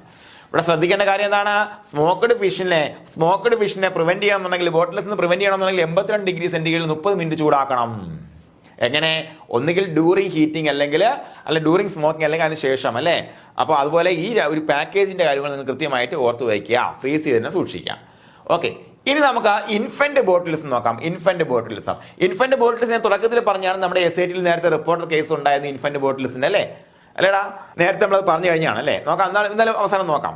The disease is different from food borne botulism in that the toxin appears to be released in vivo following growth of the organism in the intestine. നോക്കാം, ഇത് നമ്മുടെ സാധാരണ ഫുഡ് ബോൺ ബോട്ടിൽസിന് ഡിഫറെന്റ് ആണ്. സാധാരണ ഫുഡ് ബോൺ ബോട്ടിൽസ് എന്താണ് സംഭവിക്കുന്നത്, നേരത്തെ ഉണ്ടായ ആ പറഞ്ഞ ടോക്സിനാണ് നമ്മൾ എന്ത് ചെയ്യുന്നത്, നമുക്ക് അത് കഴിച്ച ടോക്സിൻ കഴിച്ച് നമുക്ക് പ്രശ്നം ഉണ്ടാവുന്നത് അല്ലേ. പക്ഷെ ഇവിടെ എങ്ങനെയല്ല, അത് ഇൻവിട്രോ ആണെന്നുണ്ടെങ്കിൽ ഇത് ഇൻ വൈവ് ആണ്. അതിന്റെ ഉള്ളിലല്ലേ, അതിന്റെ ശരീരത്തിന്റെ ഉള്ളിൽ അതിന്റെ ഇൻഡസ്റ്റൈനിൽ വെച്ചിട്ടാണ് എന്താ ഈ പറഞ്ഞ സ്പോറ് ജീവൻ വെച്ചിട്ട് അവിടെ ഇരുന്ന് പ്രശ്നം ഉണ്ടാക്കുന്നത് അല്ലേ. Okay. Many of the infants അവർക്ക് എന്തൊക്കെയാ അതിന്റെ പ്രശ്നം ഉണ്ടാകുന്നത്, have a predisposed constipation. മിക്കവാറും കോൺസ്റ്റിപ്പേഷൻ ആയിരിക്കും അതിന്റെ ഒരു പ്രീ ഡിസ്പോസ്ഡ് ഫാക്ടർ എന്ന് പറയുന്നത്. ഓക്കെ, കോൺസ്റ്റിപ്പേഷൻ ഉണ്ടാകും, കരച്ചിലിന് ശക്തി ഉണ്ടാവുകയില്ല, ബ്രീത്തിങ് പ്രോബ്ലംസ് ഉണ്ടായിരിക്കും, എക്സസീവ് ഡ്രൂളിംഗ് ഓഫ് സലൈവ ഇതെല്ലാം ഉണ്ടായിരിക്കും. അതുപോലെ diminished gag reflux. Gag reflux എന്ന് ഒരു വിരലിട്ട് നമ്മളിങ്ങനെ തൊണ്ടയിൽ ഇങ്ങനെ വരത്തില്ലേ, അതാണ് ഗാഗ് റിഫ്ലക്സ് എന്ന് പറയുന്നത്. ഗാഗ് റിഫ്ലക്സ് എന്ന് പറയുമ്പോൾ എന്താണ്, ഇൻവോളണ്ടറി ആക്ഷൻ ആണല്ലോ, നമ്മൾ വേണമെന്ന് വെച്ചാൽ ഇങ്ങനെ ആക്കണത് അല്ലല്ലോ, അത് ഇൻവോളണ്ടറി ആക്ഷൻ ആണ്. അപ്പൊ ഗാഗ് റിഫ്ലക്സ് കുറവായിരിക്കും മക്കളെ. നോക്കാം എന്തൊക്കെയാണ്, ഒന്നുകൂടെ നോക്കാം. എന്താണ് പ്രീഡിസ്പോസ്ഡ് ഫാക്ടർ എന്തായിരിക്കും, കോൺസ്റ്റിപ്പേഷൻ ആയിരിക്കും. കോൺസ്റ്റിപ്പേഷൻ ആയിരിക്കും ആദ്യം നമുക്ക് അറിയാൻ പറ്റുക അല്ലെ, കോൺസ്റ്റിപ്പേഷൻ ആദ്യം അറിയാൻ പറ്റുക. അതുപോലെ ക്ലിനിക്കൽ സിംറ്റംസ് ഇൻക്ലൂഡ് എന്തൊക്കെ, വീക്ക്നെസ് ഉണ്ടാവും, കുട്ടിക്ക് വലിയ ശക്തിയൊന്നും ഉണ്ടാവുകയില്ല, തളർന്നു കിടക്കും. ലാക്ക് ഓഫ് സക്കിങ്, അതിനെ മുല കുടിക്കാൻ വേണ്ടി ഇങ്ങനെ സക്ക് ചെയ്യാൻ വേണ്ടി അതിന് അത്ര ശക്തി ഉണ്ടാവുകയില്ല. അതുപോലെ ഹെഡ് കൺട്രോൾ ഉണ്ടാവില്ല, തലയൊക്കെ ഇങ്ങനെ ആയി പോകും. അതുപോലെ diminished gag reflux, gag reflux കുറവായിരിക്കും അല്ലെ, ഗാഗ് റിഫ്ലക്സ് നിങ്ങൾക്ക് അറിയാലോ. ഓക്കെ, അതുപോലെ എക്സസീവ് ഡ്രോളിംഗ് ഓഫ് സലൈവ ഉണ്ടായിരിക്കും, ബ്രീത്തിങ് പ്രോബ്ലംസ് ഉണ്ടായിരിക്കും, കരച്ചിൽ എന്നൊരു ശക്തി ഉണ്ടാവുകയില്ല. ഇത്രയും കാര്യങ്ങളാണ് ഇൻഫന്റ് ബോട്ടിലിസത്തിന് കാരണമാകുന്നത്. വ്യത്യാസം ഇതാണ്, സാധാരണ നമ്മുടെ ബോട്ടിലിസത്തിന്റെ ടോക്സിൻ ഇൻവിട്രോ ആയിട്ട് അത് ഉൽപ്പാദിപ്പിക്കുക, അതിനുശേഷം നമ്മൾ ആക്സിഡന്റലി എങ്ങനെ അല്ലെങ്കിൽ കഴിക്കുകയും ചെയ്യുമ്പോഴാണ് നമുക്ക് അസുഖം ഉണ്ടാകുന്നത്. ഇതെന്താണ്, ഇൻവൈവോ, ഇതിന്റെ ശരീരത്തിന് ഉള്ളിൽ തന്നെ അല്ലേ, ഉള്ളിൽ തന്നെ ഇവിടെ നമ്മുടെ ഇൻഡസ്റ്റൈനിൽ ഈ സാധനം വളർന്നിട്ടാണ് ഈ ടോക്സിൻ ഉണ്ടാക്കുന്നത്. ഓക്കെയാണ്. ഇനി നമുക്ക് നേരെ ക്വസ്റ്റ്യൻസിലേക്ക് പോകാം. What does the Latin word botulus means? Botulus എന്ന് പറയുന്ന ലാറ്റിൻ വേർഡ് കൊണ്ട് എന്താണ് അർത്ഥമാക്കുന്നത്? നമുക്ക് ഈ ഒരു ക്ലാസ് കാക്കാതെ അല്ലെങ്കിൽ ചരിത്രം വായിക്കാതെ പോയി കഴിഞ്ഞാൽ ഉറപ്പായിട്ട് നമുക്ക് തെറ്റ് വരാൻ സാധ്യതയുണ്ടല്ലേ. സോസേജ് ആണെന്ന് പലപ്പോഴും നമുക്ക് ഓർമ്മയിൽ വരാൻ സാധ്യതയില്ല. സോസേജ് അതിന്റെ അർത്ഥം അല്ലെ, ആൻസർ സി ആണ്. ഓക്കെ, അതുപോലെ how can botulism occur apart from food contamination? Food contamination അല്ലാതെ എങ്ങനെയൊക്കെ ബോട്ടിലിസം വരാൻ നോക്കാം. ത്രൂ കോണ്ടാക്ട് വിത്ത് ആനിമൽസ് വരാറില്ല അല്ലേ, വൂണ്ട് കണ്ടാമിനേഷൻ വരാറുണ്ട്. അതുപോലെ കണ്ടാമിനേറ്റ് വാട്ടർ കുടിച്ചാൽ വരാറില്ല, എയർ പൊല്യൂഷൻ വഴി അങ്ങനെ വരാറില്ല. പിന്നെ വരുന്നത് എന്തൊക്കെയാണ്, വൂണ്ട് കണ്ടാമിനേഷൻ വരാറുണ്ട്. പിന്നെ എന്താണ്, നമ്മുടെ കുട്ടികളെ സംബന്ധിച്ച് അല്ലെ ഇൻഫന്റ് ബോട്ടിലിസം. പിന്നെ ബോട്ടോക്സ് അയാട്രോജനിക് അല്ലെ, അയാട്രോജനിക് ആയിട്ടും വരാറുണ്ട് എന്നുള്ളതാണ് അല്ലെ. ഇവിടെ എന്താ പറഞ്ഞിരിക്കുന്നത്, വൂണ്ട് കണ്ടാമിനേഷൻ മാത്രമേ വരുന്നുള്ളൂ. ഇത് നോക്കാം, iatrogenic botulism is caused by, എന്താണ് അതിന്റെ കാരണം എന്ന് പറയുമ്പോഴത്തേക്കും മെഡിക്കൽ ട്രീറ്റ്മെന്റ് തന്നെയാണ് എന്ത്, അയാട്രോജനിക് ബോട്ടിലിസത്തിന്റെ കാരണം. ഓക്കെ, അതുപോലെ which environment is most favourable for the bacteria causing food borne botulism? ഏതാണ് ഏറ്റവും ഇതിനകത്ത് ഫുഡ് ബോൺ ബോട്ടിലിസം ഉണ്ടാക്കുന്ന ബാക്ടീരിയക്ക് ഏറ്റവും കൂടുതൽ ഫേവറബിൾ ആയിട്ടുള്ള ഒരു കണ്ടീഷൻ മക്കളെ നോക്കാം. എന്താണ്, ഹൈ ഓക്സിജൻ അല്ല, കാരണം അതൊരു ഒബ്ലിഗേറ്റ് അനേറോബ് ആണല്ലേ. അതുപോലെ പിന്നെന്താ പറഞ്ഞിരിക്കുന്നത്, അതുപോലെ low oxygen, high moisture, low temperature, ഇത്രയും കാര്യം പറഞ്ഞിരിക്കുന്നു. എന്താണ് മോസ്റ്റ് ഫേവറബിൾ ചോദിച്ചിരിക്കുന്നത് അല്ലേ, മോസ്റ്റ് ഫേവറബിൾ. ഇവിടെ നമുക്ക് മോസ്റ്റ് ഫേവറബിൾ എടുക്കുമ്പോൾ ബി മാത്രമാണ് അല്ലേ, ബി മാത്രമാണ്. കാര്യം എന്താ, ലോ ഓക്സിജൻ, ഓക്സിജൻ ഇൻടോളറൻസ് ഉണ്ട് അതിന് അല്ലെ. ഹൈ മോയ്സ്ചർ മാത്രം പോരാ, ഹൈ മോയ്സ്ചർ അതിനെ സഹായിക്കും ശരിയാണ്. ഓക്കെ, പക്ഷേ ഇവിടെ ലോ ഓക്സിജൻ ഉള്ളത് കൊണ്ട് തന്നെ മോസ്റ്റ് ഫേവറബിൾ കണ്ടീഷൻ എന്ന് പറയുമ്പോഴത്തേക്ക് മക്കളെ ഏതാണ്, ലോ ഓക്സിജൻ ആണ്. ഓക്കെ, അപ്പൊ ബി ആണ് അതിന്റെ ഉത്തരം. അതുപോലെ what type of bacteria means Clostridium botulinum, എങ്ങനെയുള്ള ടൈപ്പ് ആണ് നോക്കാം. ഗ്രാം പോസിറ്റീവ് ആണ് പഠിച്ചിട്ടുണ്ട് നമ്മളല്ലേ. അതുപോലെ എന്തുണ്ട്, പെട്രീഷ്യസ് ഫ്ലജല്ല ഉണ്ടല്ലേ, മൊട്ടൈലായിട്ടുള്ള ബാക്ടീരിയ ആണ്. ഫ്ലജല്ലയുടെ കാര്യമൊക്കെ വ്യക്തമായിട്ട് പഠിച്ചിട്ടുണ്ട്. ഗ്രാം നെഗറ്റീവ് ഇതെല്ലാം ഓപ്ഷൻ തെറ്റി, ഗ്രാം പോസിറ്റീവ് നോൺ മോട്ടൈൽ അവിടെ തെറ്റി, എയറോബിക് അല്ല അല്ലെ. ഗ്രാം നെഗറ്റീവ് മോട്ടൈൽ എയറോബിക് അതൊക്കെ തെറ്റാണ്. ശരിയായ ഉത്തരം എന്താണ്, ബി ആണ് അല്ലെ. ഓക്കെ, അതുപോലെ how many types of Clostridium botulinum are distinguished based on serological specificity of the toxins? എത്ര, 7 ആണ് കേട്ടോ, 7 ആണ്. 8 ഇവിടെ കിടപ്പുണ്ട്, C1 ആൻഡ് C2 അങ്ങനെ ഉണ്ട്. പക്ഷേ നമുക്ക് 7 മാത്രമേ, നമുക്ക് ഫ്രേസർ ടെക്സ്റ്റ് പ്രകാരം 7 നമ്മൾ എഴുതിയാൽ മതി കേട്ടോ, 7 എഴുതിയാൽ മതി. ഓക്കെ, C1 ഉം C2 ഉം അങ്ങനെ ഒരു ചെറിയ ഡിസ്റ്റിങ്ഷൻ കൂടെ ഉണ്ട്. ഓക്കെ, എന്തായാലും which type of Clostridium botulinum toxin is more toxic to human being? ഒറ്റ ഉത്തരം എ അല്ലേ, എ ആണ് ഏറ്റവും കൂടുതൽ ടോക്സിക് ആയിട്ടുള്ളത് അല്ലേ. അതുപോലെ which type of Clostridium botulinum toxin causes botulism in animals but not in humans അല്ലെ. ആനിമൽസിൽ മാത്രം അസുഖം ഉണ്ടാക്കുന്ന ഏതാണ് മക്കളെ, സി ആണ് അല്ലേ. അതുപോലെ dash type of Clostridium botulinum toxin commonly associate with forage poisoning? Forage എന്താണ്, ടൈപ്പ് ഡി ആണ് അല്ലേ, ടൈപ്പ് ഡി ആണ്. ഓക്കെ, അതുപോലെ from which source is type E Clostridium botulinum toxin chiefly obtained? എവിടെ മക്കളെ, ഫിഷ് ആൻഡ് ഫിഷ് പ്രോഡക്ട്സ് അല്ലേ. Fish and fish products നമ്മൾ clear ആയിട്ട് പറഞ്ഞിട്ടുണ്ട് അല്ലേ. ഈ വൈറ്റമിന്റെ പേരൊക്കെ വെച്ച് നമ്മൾ പെട്ടെന്ന് ഓർത്തെടുക്കാൻ ശ്രമിച്ചു. ഫിഷ് ആൻഡ് ഫിഷ് പ്രോഡക്റ്റ് കണ്ടതാണ് ടൈപ്പ് ഇ ഓർത്തോണം. ഓക്കെ, അതുപോലെ the country in which type F Clostridium botulinum toxin has been isolated from? എവിടെ, ഡെൻമാർക്കിൽ നിന്ന് ഐസൊലേറ്റ് ചെയ്യുന്ന ഒറ്റ വ്യത്യാസം മാത്രമേ ഉള്ളൂ, അല്ലാതെ വലിയ വ്യത്യാസങ്ങളൊന്നും ഇല്ലാന്ന് പഠിച്ചാണല്ലേ. ഓക്കെ, അതുപോലെ what kind of bacterium is Clostridium botulinum in terms of shape and characteristics? എന്താണ്, സ്ഫെറിക്കൽ ആണോ, അല്ല, റോഡ് ഷേപ്പ് ആണ്, ഗ്യാസ് ഫോമിംഗ് ആണ്, സ്പോർ ഫോമിംഗ് ആണ്, ഒരു സംശയമില്ല കാര്യത്തിൽ അല്ലേ. ഓക്കെ, അപ്പൊ ബി ആണ് ഉത്തരം. അതുപോലെ which type of Clostridium botulinum toxin is the most potent neurotoxin? ഏറ്റവും മോസ്റ്റ് പൊട്ടന്റ് ന്യൂറോടോക്സിൻ ആണ് മക്കളെ, ടൈപ്പ് എ ആണ് അല്ലേ, ടൈപ്പ് എ ആണ് മോസ്റ്റ് പൊട്ടന്റ് ന്യൂറോടോക്സിൻ. അതുപോലെ പ്രസ്താവന ചോദ്യം നോക്കാം. Find out the statement of statement that is correct from below. താഴെ തന്നിരിക്കുന്ന ശരിയായ പ്രസ്താവന കണ്ടെത്താൻ പറഞ്ഞിരിക്കുന്നു. The word botulism is derived from the Latin word botulus which means sausage. ശരിയായ ഉത്തരം. എന്തൊക്കെയാണ് പറഞ്ഞിരിക്കുന്നത്? ലാറ്റിൻ വേർഡാണ്, ജർമ്മൻ എന്നല്ല പറഞ്ഞിരിക്കുന്നത്. ലാറ്റിൻ വേർഡ് ബോട്ടുലസ് എന്ന് പറഞ്ഞിരിക്കുന്നു, അതിന്റെ അർത്ഥം സോസേജ് എന്ന് പറഞ്ഞിരിക്കുന്നു. അതുപോലെ botulism is caused by the injection of food containing the neurotoxin produced by Clostridium botulinum which is a facultative anaerobic organism. തെറ്റിപ്പോകാൻ സാധ്യതയുണ്ട് അല്ലേ. ഫാക്കൽറ്റേറ്റീവ് അനൈറോബ് അല്ലത്, ഇത് ഫാക്കൽറ്റേറ്റീവ് അനൈറോബ് അല്ല, ഒബ്ലിഗേറ്റ് ആണല്ലേ, ഒബ്ലിഗേറ്റ് അനൈറോബ് ആണ്. ഇത്രയും വായിക്കുമ്പോൾ ശരിയാണല്ലോ, അനൈറോബ് ആണല്ലോ എന്ന് കരുതി നമ്മള് അത് ശരിയിട്ട് ആൾ ഓഫ് ദ എബോവിലിട്ട് പോകാൻ പാടില്ലല്ലേ. ആൾ ഓഫ് ദ വോണ്ടഡ് ഓപ്ഷനിൽ ഇല്ലല്ലേ. ഓക്കെ, ഏതാ ശരി ഉത്തരം? 1 and 3 ആണ്. നോക്കുക, botulism can occur as a result of food or wound contamination. Food or wound contamination വഴി ബോട്ടുലിസം ഉണ്ടാകാം എന്ന് പറഞ്ഞിരിക്കുന്നു. അത് രണ്ടും ശരിയാണ്. അപ്പൊ ഏതാ ഉത്തരം? സി ആണ്, 1 and 3 അല്ലെ. ഓക്കെ, അതുപോലെ find out the statement of statements correct from below. വീണ്ടും ശരിയായത് വെച്ചിരുന്നു. Infant botulism occurs when bacterial spores grow in the intestines of infants or infants get infection from cut wounds. തെറ്റി അല്ലേ. ഇതുവരെ ശരിയാണ്, ഇതും കൂടെ വന്നപ്പോഴത്തേക്കും പ്രസ്താവന തെറ്റായി. അതുപോലെ iatrogenic botulism is caused by inhalation of bacterial spores that may present in the hospital settings. അത് നോക്ക്, iatrogenic botulism is caused by the inhalation of bacterial spores എന്ന് പറഞ്ഞിരിക്കുന്നു. അല്ല, തെറ്റി, അവിടെ തന്നെ തെറ്റിയല്ലേ. മാത്രമല്ല നോക്ക്, ഹോസ്പിറ്റൽ സെറ്റിംഗ്സ് എന്ന് പറഞ്ഞിരിക്കുന്നു. ഹോസ്പിറ്റൽ സെറ്റിംഗ്സ് കിട്ടുന്ന അസുഖങ്ങൾ നമ്മൾ എന്തെന്ന് വിളിക്കുക? നോസോകോമിയൽ ഇൻഫെക്ഷൻ എന്ന് വിളിക്കല്ലേ, അയാട്രോജനിക് എന്നല്ലേ വിളിക്കുന്നത്. അയാട്രോജനിക് എന്താണ് മക്കളെ? ട്രീറ്റ്മെന്റിന്റെ ഭാഗമായിട്ട് അല്ലെങ്കിൽ ഫിസിഷ്യൻ ഇൻഡ്യൂസർ എന്ന് പറയാം അല്ലെ. ട്രീറ്റ്മെന്റിന്റെ ഭാഗമായിട്ട് നമ്മൾ ഉദ്ദേശിക്കാത്ത ഒരു തരത്തിലുള്ള അസുഖമോ വേറെ എന്തെങ്കിലും ഡെവലപ്പ് ചെയ്താൽ നമ്മൾ എന്ത് വിളിക്കും? അയാട്രോജനിക് ഇൻഫെക്ഷൻ എന്ന് വിളിക്കും കേട്ടോ. അതുപോലെ type E Clostridium botulinum toxin is toxic to human and is primarily obtained from fish and fish products. പക്കാ ശരിയായ പ്രസ്താവനയാണ്. അപ്പൊ ഏതാ കറക്റ്റ് ഏതാ മക്കളെ? ഓൺലി 3 ആണ് ഉത്തരം അല്ലേ. ഓൺലി 3 ആണ് ഉത്തരം. ഓക്കെ. അതുപോലെ which strains are included in group 1 of Clostridium botulinum? ഏതാണ്? Proteolytic strains. പെട്ടെന്ന് നമുക്ക് ഉത്തരം കിട്ടിയില്ലേ. ഏതാണ്? Proteolytic strains. Group 2 non proteolytic ആണ് അല്ലെ. ഓക്കെ, അപ്പൊ എന്താണ്? Proteolytic strains of B and F and all type of strains അല്ലേ. അതുപോലെ which characterizes group 2 of Clostridium botulinum strains? എന്താണ്? നോൺ പ്രോട്ടിയോളിറ്റിക് സ്ട്രെയിൻസ് അല്ലേ. വളരെ ഡയറക്റ്റ് ക്വസ്റ്റ്യൻ ആണ്, ഡയറക്റ്റ് ആൻസർ ആണ്, നമുക്കറിയാം. അതുപോലെ which group includes type C and D of Clostridium botulinum? Group 3. അതും എന്താണ്? നോൺ പ്രോട്ടിയോളിറ്റിക് ആണ്, നമുക്കറിയാം. അതുപോലെ how does moisture content affect the production of botulin toxin? Botulin ടോക്സിന്റെ പ്രൊഡക്ഷൻ മോയ്സ്ചർ കണ്ടന്റ് എങ്ങനെ ബാധിക്കുന്നു മക്കളെ? Higher moisture content favours the toxin production അല്ലെ. മോയ്സ്ചർ കണ്ടന്റ് കൂടുതലാണെങ്കിൽ ടോക്സിൻ പ്രൊഡക്ഷൻ കൂടുതലായിരിക്കും. The pH level which favours the growth of Clostridium botulinum? എന്താണ് ഉത്തരം? നമുക്ക് വളരെ സിമ്പിൾ ആണല്ലോ ഉത്തരം. എന്താണ്? നിയർ ന്യൂട്രൽ pH ആണല്ലേ. നിയർ ന്യൂട്രൽ pH ലാണ് നല്ല ഗ്രോത്ത് ഉണ്ടാകുന്നത് അല്ലേ. അതുപോലെ higher salt content dash the C botulinum? എന്താണ്? ഇൻഹിബിറ്റ്സ് ദ ഗ്രോത്ത് അല്ലേ. അത് സാൾട്ട് കണ്ടന്റ് കൂടുതലാണെന്നുണ്ടെങ്കിൽ അതിന്റെ ഗ്രോത്ത് കുറച്ചു വെക്കും എന്നുള്ളതാണ് മനസ്സിലാക്കാം അല്ലെ. Which food supports botulin toxin production? Botulin toxin production support ചെയ്യുന്ന ഫുഡ് ഏതാണ്? Low or medium acid foods like meat and fish അല്ലെ. ഏറ്റവും കൂടുതൽ പ്രശ്നം അതിലാണ് വരുന്നത് അല്ലെ. അതുപോലെ where is the botulin toxin mostly absorbed in the body? എവിടെയാണ്? സ്മോൾ ഇൻഡസ്ട്രിയിലാണ് ഇത് അബ്സോർബ് ചെയ്യപ്പെടുന്നത് അല്ലേ. അതുപോലെ how long does it take to inactivate type A toxin at 80 degree centigrade? നോക്ക്, 80 ഡിഗ്രി സെന്റിഗ്രേഡിൽ ടൈപ്പ് എ ഇനാക്ടിവേറ്റ് ചെയ്യാൻ 5 മുതൽ 6 മിനിറ്റ് നമ്മൾ ചൂടാക്കിയാൽ മതി അല്ലേ. അതുപോലെ how long does it take inactivate type B toxin? എത്ര?